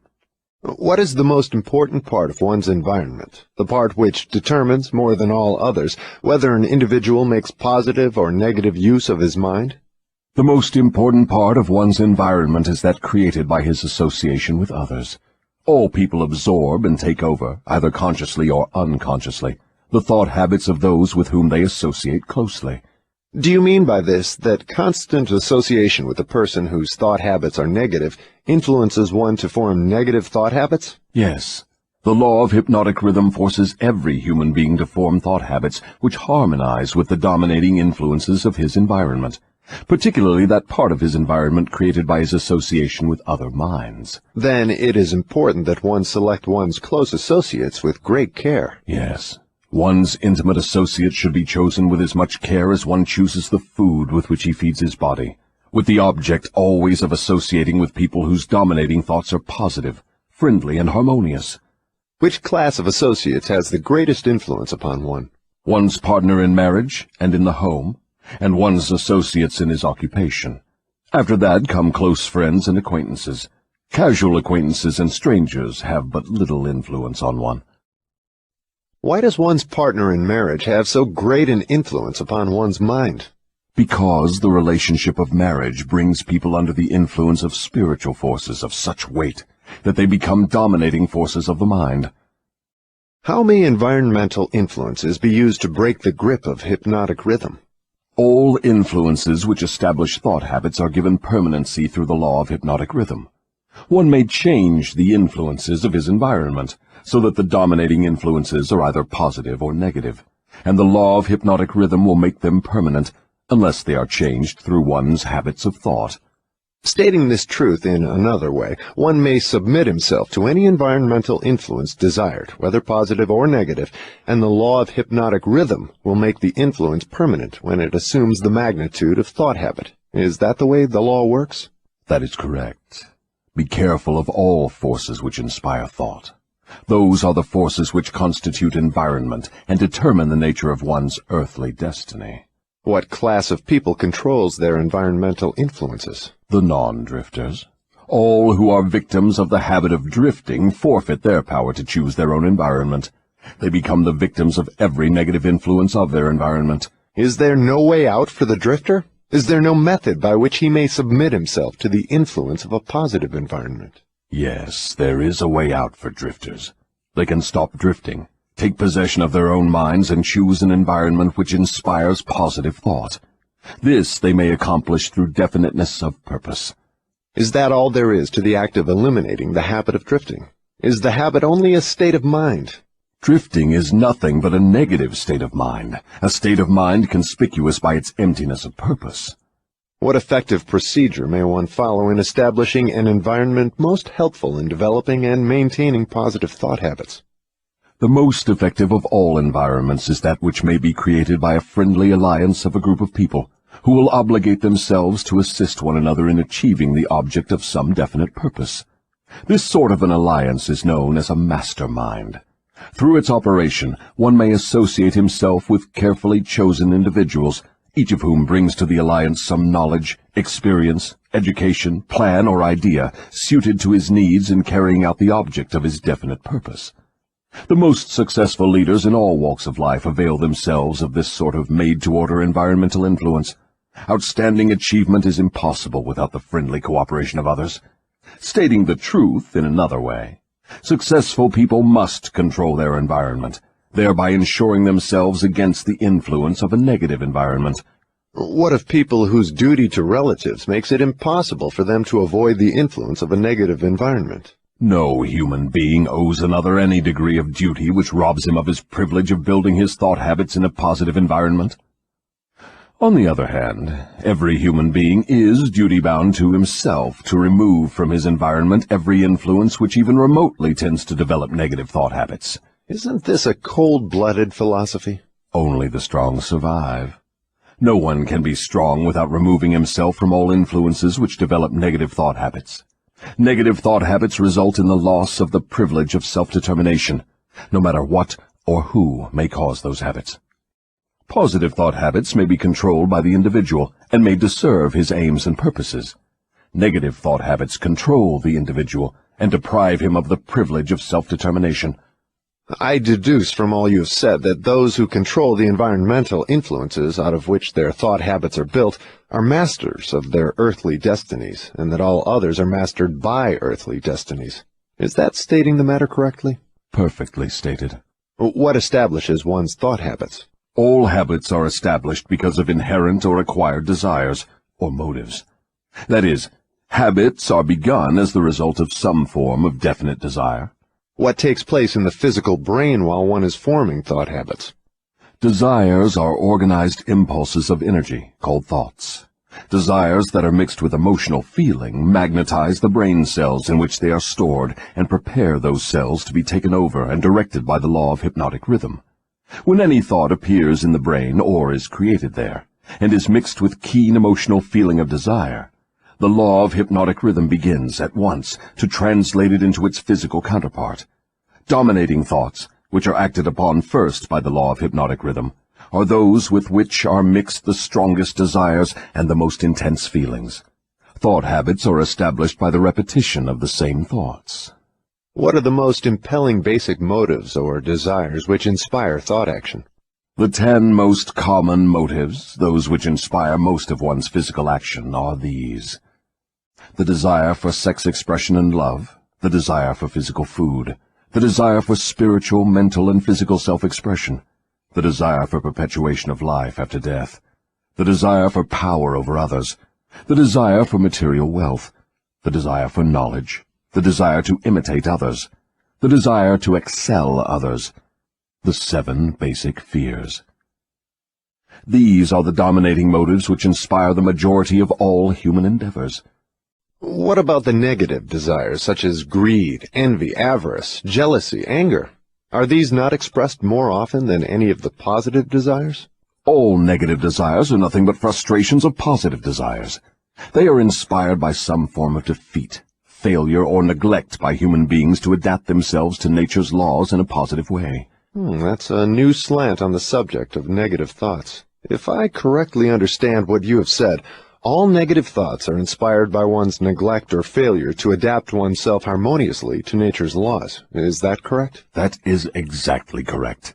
Nature will not tolerate idleness or vacuums of any sort. All space must be and is filled with something. Everything in existence, of both a physical and a spiritual nature, must be and is constantly in motion. The human brain is no exception. It was created to receive, organize, specialize, and express the power of thought. When the individual does not use the brain for the expression of positive, creative thoughts, nature fills the vacuum by forcing the brain to act upon negative thoughts. There can be no idleness in the brain. Understand this principle, and you will come into a new and important understanding of the part environmental influences take in the lives of human beings. You will better understand also how the law of hypnotic rhythm operates, it being the law which keeps everything and everyone constantly moving through some form of expression of either negative or positive principles. Nature is not interested in morals as such. She is not interested in right and wrong. She is not interested in justice and injustice. She is interested only in forcing everything to express action according to its nature. That is an enlightening interpretation of nature's ways. To whom may I turn for corroboration of your claims? To men of science, to the philosophers, to all accurate thinkers. Lastly, to the physical manifestations of nature herself. Nature has no such thing as dead matter. Every atom of matter is constantly in a state of motion. All energy is constantly in motion. There are no dead voids anywhere. Time and space are literally manifestations of motion of such swiftness that it cannot be measured by human beings.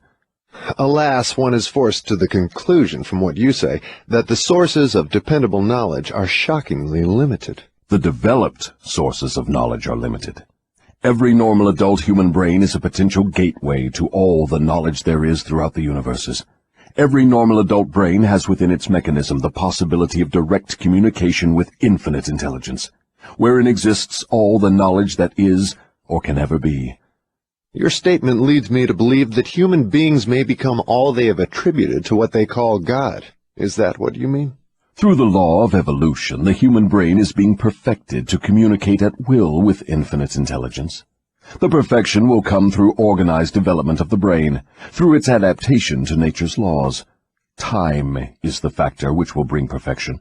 What causes cycles of recurring events such as epidemics of disease, business depressions, wars, and crime waves? All such epidemics in which great numbers of people are similarly affected are caused by the law of hypnotic rhythm, through which nature consolidates thoughts of a similar nature and causes those thoughts to be expressed through mass action.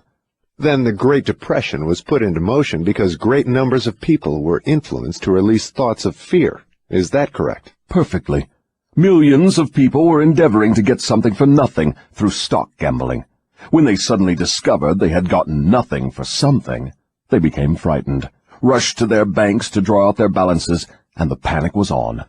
Through mass thought of millions of minds, all thinking in terms of fear of poverty, the Depression was prolonged over a period of years.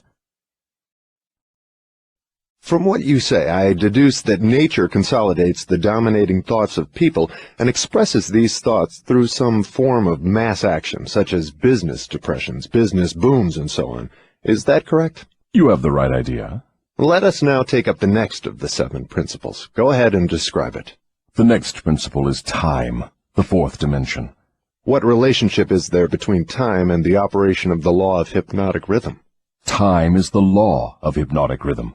The lapse of time required to give permanency to thought habits depends upon the object and the nature of the thoughts.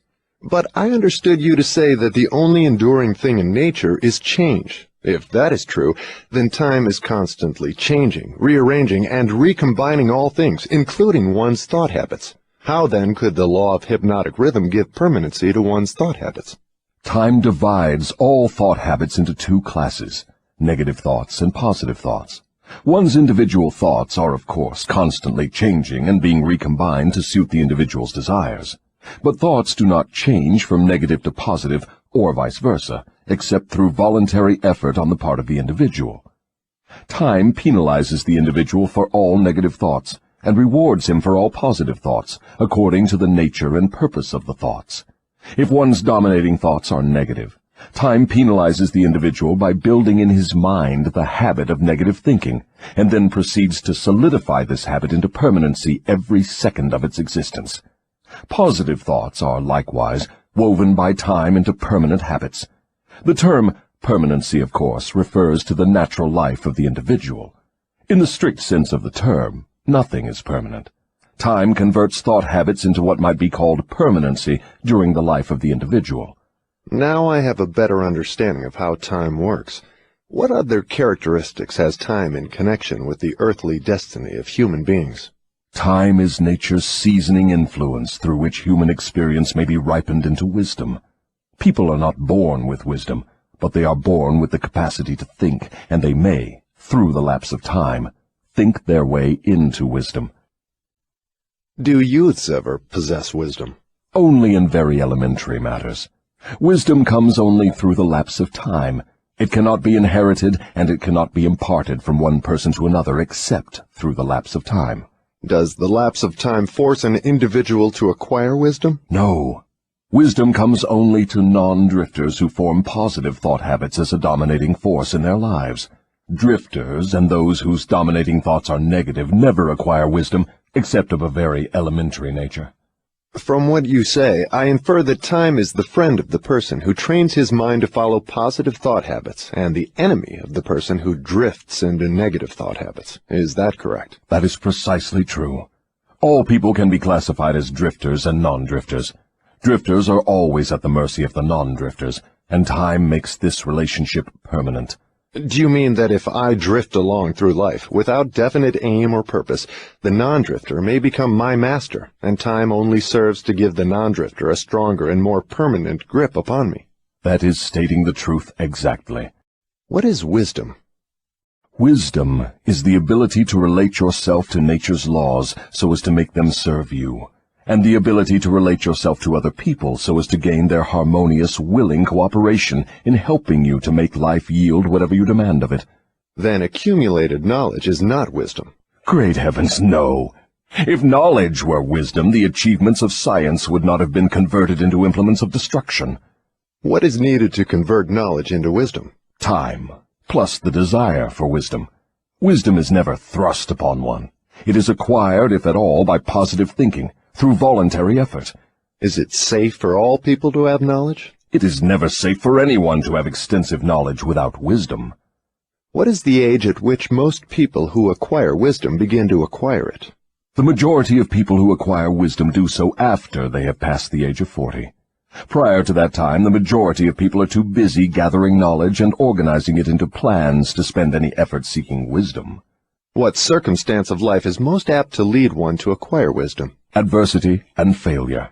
These are nature's universal languages through which she imparts wisdom to those who are ready to receive it. Do adversity and failure always bring wisdom? No, only to those who are ready for wisdom and have voluntarily sought it. What determines one's readiness to receive wisdom? Time and the nature of one's thought habits. Is newly acquired knowledge the same as time-tested knowledge? No. Knowledge tested through the lapse of time always is superior to that which has been newly acquired. Time gives to knowledge definiteness in both quality and quantity, and dependability. One can never be sure of knowledge that has not been tested. What is dependable knowledge? It is knowledge which harmonizes with natural law, which means that it is based upon positive thought. Does time modify and alter the values of knowledge? Yes, time modifies and alters all values. That which is accurate knowledge today may become null and void tomorrow because of time's rearrangement of facts and values. Time modifies all human relationships for better or for worse, depending upon the policy through which people relate themselves to one another.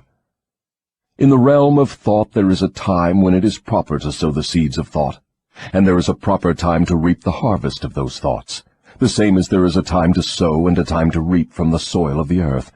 Without the proper measurement of time between the sowing and the reaping, nature modifies or withholds the rewards of the sowing.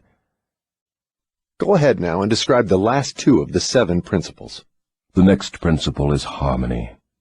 Throughout nature one may find evidences that all natural law moves in an orderly manner, through the law of harmony. Through the operation of this law, nature forces everything within the range of a given environment to become harmoniously related. Understand this truth, and you will catch a new and a more intriguing vision of the power of environment. You will understand why association with negative minds is fatal to those seeking self-determination. Do you mean that nature voluntarily forces human beings to harmonize with the influences of their environment? Yes, that is true.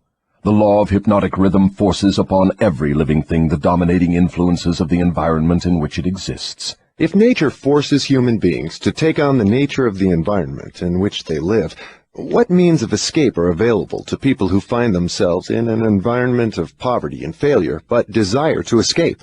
They must change their environment or remain poverty-stricken. Nature permits no one to escape the influences of his environment.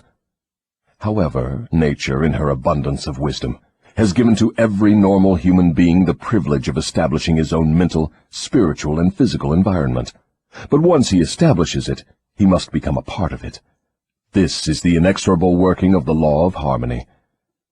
In a business association, for example, who establishes the dominating influence that determines the rhythm of the environment? The individual or individuals who think and act with definiteness of purpose. Is it as simple as that? Yes. Definiteness of purpose is the starting point from which an individual may establish his own environment.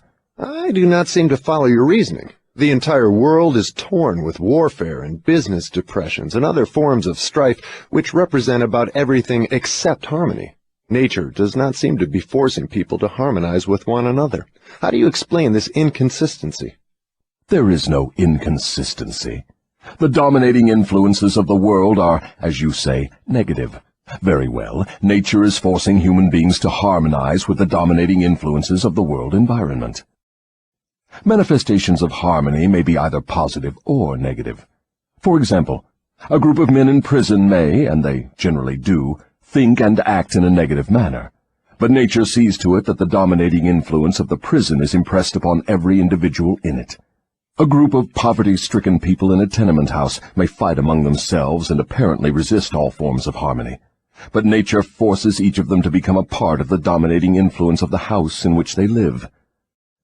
Harmony, in the sense it is here used, means that nature relates everything throughout the universe as to every other thing of a similar nature.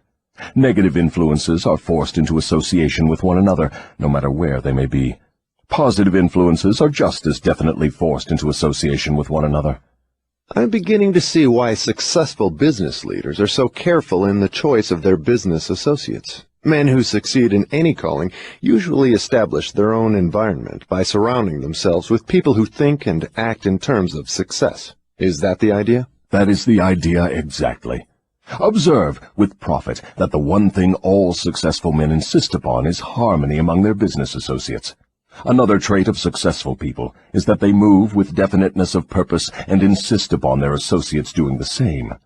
Understand these two truths, and you understand the major difference between a Henry Ford and a day laborer. Now, tell me about the last of the 7 principles. The last principle is caution. Next to the habit of drifting, the most dangerous human trait is the lack of caution. People drift into all sorts of hazardous circumstances because they do not exercise caution by planning the moves they make. The drifter always moves without exercising caution. He acts first and thinks later, if at all. He does not choose his friends. He drifts along and allows people to attach themselves to him on their own terms. He does not choose an occupation. He drifts through school and is glad to get the first job that will give him food and clothing. He invites people to cheat him at trade by neglecting to inform himself of the rules of trade. He invites illness by neglecting to inform himself of the rules of sound health. He invites poverty by neglecting to protect himself against the environmental influences of the poverty-stricken. He invites failure at every step he takes by neglecting to exercise the caution to observe what causes people to fail. He invites fear in all its forms by his lack of caution in examining the causes of fear. He fails in marriage because he neglects to use caution in his choice of a mate, and he uses still less caution in his methods of relating himself to her after marriage. He loses his friends or converts them into enemies by his lack of caution in relating himself to them on the proper basis. Are all people lacking in caution? No, only those who have acquired the habit of drifting. The non-drifter always uses caution. He carefully thinks his plans through before he begins them. He makes allowances for the human frailties of his associates, and plans ahead to bridge them. If he sends a messenger on an important mission, he sends someone else to make sure the messenger does not neglect his mission. Then he checks on both of them to be sure his wishes have been fulfilled. He takes nothing for granted where caution provides a way to ensure his success. Isn't over-caution as detrimental as lack of caution? There is no such thing as over-caution. What you call over-caution is an expression of fear. Fear and caution are two entirely different things. Don't people mistake fear for over-caution? Yes, that does sometimes happen. But the majority of people create for themselves far more disastrous hazards by total lack of the habit of caution than by over-caution. In what way may caution be used most advantageously? In the selection of one's associates, and in one's method of relating oneself to associates. The reason for this is obvious. One's associates constitute the most important part of one's environment, and environmental influences determine whether one forms the habit of drifting, or becomes a non-drifter. The person who exercises due caution in the choice of associates never allows himself to be closely associated with any person who does not bring to him, through the association, some definite mental, spiritual, or economic benefit. Isn't that method of choosing associates selfish? It is sensible, and leads to self-determination. It is the desire of every normal person to find material success and happiness. Nothing contributes more to one's success and happiness than carefully chosen associates. Caution in the selection of associates becomes, therefore, the duty of every person who wishes to become happy and successful. The drifter allows his closest associates to attach themselves to him on their own terms. The non-drifter carefully selects his associates and allows no one to become closely associated with him unless that person contributes some form of helpful influence or bestows some definite benefit. It never occurred to me that caution in the selection of friends had so definite a bearing on one's success or failure. Do all successful people exercise caution in the selection of all their associates, whether in business, social, or professional relationships? Without the exercise of caution in the choice of all associates, no one may be certain of success in any calling. On the other hand, lack of exercise of caution brings almost certain defeat in whatever one undertakes. Summary. 3 things connected with my interview with the devil interest me most. These 3 factors interest me because they have been the most important influences in my own life, a fact which any listener of my story can easily discern. The 3 important factors are the habit of drifting, the law of hypnotic rhythm through which all habits are made permanent, and the element of time. Here is a trio of forces which hold inviolate the destinies of all men. The 3 take on a new and more important meaning when they are grouped and studied as a combined force. It takes but little imagination and scarcely any understanding of natural laws for one to see that most of the difficulties in which people find themselves are of their own making. Moreover, difficulties seldom are the outgrowth of immediate circumstances. They are generally the climax of a series of circumstances which have been consolidated through the habit of drifting and with the aid of time. Samuel Insull did not lose his $4 billion industrial empire as the result of the Depression.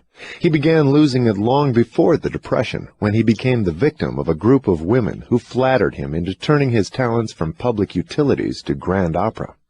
If ever a man in a high position in the financial world went down because of the power of drifting, hypnotic rhythm, and time, that man was Samuel Insull. I am writing from accurate knowledge of Mr. Insull and the cause of his troubles dating from the time that I served with him during the World War to the time of his ill-advised attempt to run away from himself. Henry Ford went through the same depression that swept Mr. Insull under, but Ford came out on top without a scratch. Do you want to know the reason? I'll tell you. Ford has the habit of not drifting on any subject. Time is Ford's friend, because he has formed the habit of using it in a positive, constructive manner, with the aid of thoughts of his own making, woven into plans of his own creation. Take any circumstance you wish, measure it with reference to its relationship to the habit of drifting, hypnotic rhythm, and time, and you may ascertain accurately the cause of all success and all failure. Franklin D. Roosevelt went into office with a bang during his first term. He had but one major purpose in mind, and that was very definite. It was to stop the stampede of fear and start people to thinking and talking in terms of business recovery instead of business depression. In carrying out that purpose, there was no drifting. The forces of the entire nation were consolidated and moved as one to help carry out the president's definite purpose. For the first time in the history of America, the newspapers of all political leanings, the churches of all denominations, the people of all races and colors, and the political organizations of all brands united themselves into one stupendous power for the sole purpose of helping the president restore faith and normal business relationships in the country. In a conference held between the president and a group of emergency advisors a few days after he went into office, I asked him what was his major problem. He replied, "It is not a question of majors and minors. We have but one problem, and that is to stop fear and supplant it with faith." Before the end of his first year in office, the president had stopped fear and supplanted it by faith, and the nation was slowly but surely on the way out of the jungle of depression. By the end of his first term, mark well the element of lapse of time, the president had so effectively consolidated the forces of American business and private life that he had an entire nation in back of him, ready, willing, and enthusiastically desirous of following his lead, no matter which way he went. These are facts well known to everyone who reads newspapers or listens to the radio. Then came another presidential election and the opportunity for the people to express their faith in their leader. They expressed it in a landslide without precedent in American politics, and the president went into office a second time with an almost unanimous electorate vote, with only 2 states meekly dissenting. Now observe how the wheel of life began to reverse itself and turn back in the other direction. The president changed his policy from definiteness of purpose to indefiniteness and drifting. His change of policy split the powerful labor group and turned more than half of it against him. It split the almost solid following he held in both houses of Congress, and more important than all this, it split the American people into pro- and anti-groups, with the result that about all the president had left of his original political assets was his $1,000,000 smile and his ready handshake. Obviously not enough to enable him to regain the power he once wielded in American life. Here, then, we have an excellent example of a man who skyrocketed to great power through definiteness of purpose and belly flop to the starting point by his habit of drifting. In both his rise and his fall can be seen clearly the operation of the principles of drifting and non-drifting reaching a climax through the power of hypnotic rhythm and time. All my life, the devil had a dramatic story to tell of his dealings with me. He saw me drift in and out of scores of business opportunities for which many would have given a king's ransom. He saw me drifting in my policy of relating myself to others, particularly in my lack of caution in business dealings. The circumstance which saved me from fatal control of the law of hypnotic rhythm was the definiteness of purpose with which, at long last, I dedicated my entire life to the organization of a philosophy of individual achievement. I drifted at one time or another on all my minor whims and endeavors, but my drifting was offset by my major purpose, which was sufficient to restore my courage and start me once more in the quest of knowledge every time I was defeated in connection with my minor aims. I learned something of the hazardous nature of the habit of drifting while engaged in analyzing more than 25,000 people in connection with the organization of the law of success. These analyses showed that only 2 out of every 100 have a definite major aim in life. The other 98 were caught by the habit of drifting. It seems more than a coincidence that my analyses clearly corroborated the devil's claim that he controls 98 out of every 100 people because of their habit of drifting. Looking back over my own career, I can see clearly that I could have avoided the majority of the temporary defeats with which I met if I had been definitely following a plan for the attainment of my major purpose in life. From my experience in having analyzed the problems of more than 5,000 families, I know definitely that the majority of married people who get out of harmony with each other do so because of the accumulation of a great number of little circumstances in their married relationship, which could have been cleared up and disposed of as they arose if there had been a definite policy to do so. They do not live their married life with definiteness of purpose. So the story has gone, all back down the ages. The man with the most definite plan and purpose and the most power rides on to victory. The others scurry for cover and get crushed under the heels of those who are more determined. The answer is not hard to find. There is no use looking toward high heaven for it. For my part, I would prefer to seek the answer from the devil, for he would tell me quickly enough that victory goes to the people who know what they want and are determined to have it. They have mastered the habit of drifting. They have definite policies, definite plans, and definite objectives. Their opposition, which may outnumber them very greatly, has no chance against them, because the opposition has no plan, no purpose, no policy, except that of drifting along, hoping that something may turn up to help them. In those 3 brief sentences, you have the sum and the substance of the difference between success and failure, power and lack of it. We come now near to the end of our visit through this book. If we were to try to state in one brief sentence the most important part of that which I have tried to convey through the book, it would be something like this. One's dominating desires can be crystallized into their physical equivalents through definiteness of purpose backed by definiteness of plans, with the aid of nature's law of hypnotic rhythm and time. There you have the positive phase of the philosophy of individual achievement I've tried to describe through this book, brought down to an irreducible minimum of brevity and simplicity. If you expand the philosophy for the purpose of adapting it to the circumstances of life, you find that it is as broad as life itself, that it covers all human relationships, all human thoughts, aims, and desires. So here we are, at the end of the strangest of all the thousands of interviews I have had with the great and the near great, over a period of 50 years of labor in my search for the truths of life that lead to happiness and economic security. How strange indeed that after having had active cooperation from men such as Carnegie, Edison, and Ford, I should have been compelled, finally, to go to the devil for a working knowledge of the greatest of all the principles uncovered in my quest for truth. How strange that I was forced to experience poverty and failure and adversity in 100 forms before being given the privilege of understanding and using a law of nature which softens the thrust of these wicked weapons or wipes them out altogether. But the strangest of all this dramatic experience which life has provided me is the simplicity of the law through which, if I had understood it, I could have transmuted my desires into substantial form without having to undergo so many years of hardship and misery. I find now, at the end of my interview with the devil, that I had been carrying in my own pockets the matches with which the fires of adversity were being touched off.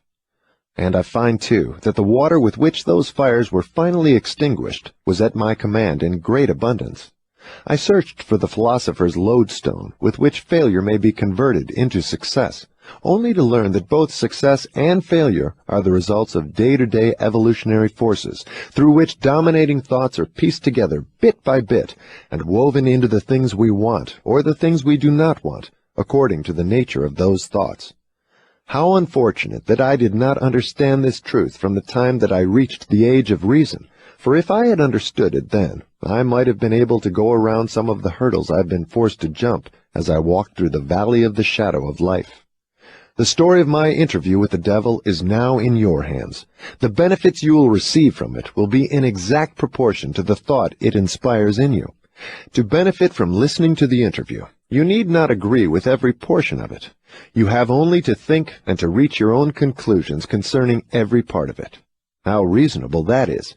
You are the judge and the jury and the attorney for both the prosecution and the defense. If you do not win your case, the loss and the cause thereof will be yours.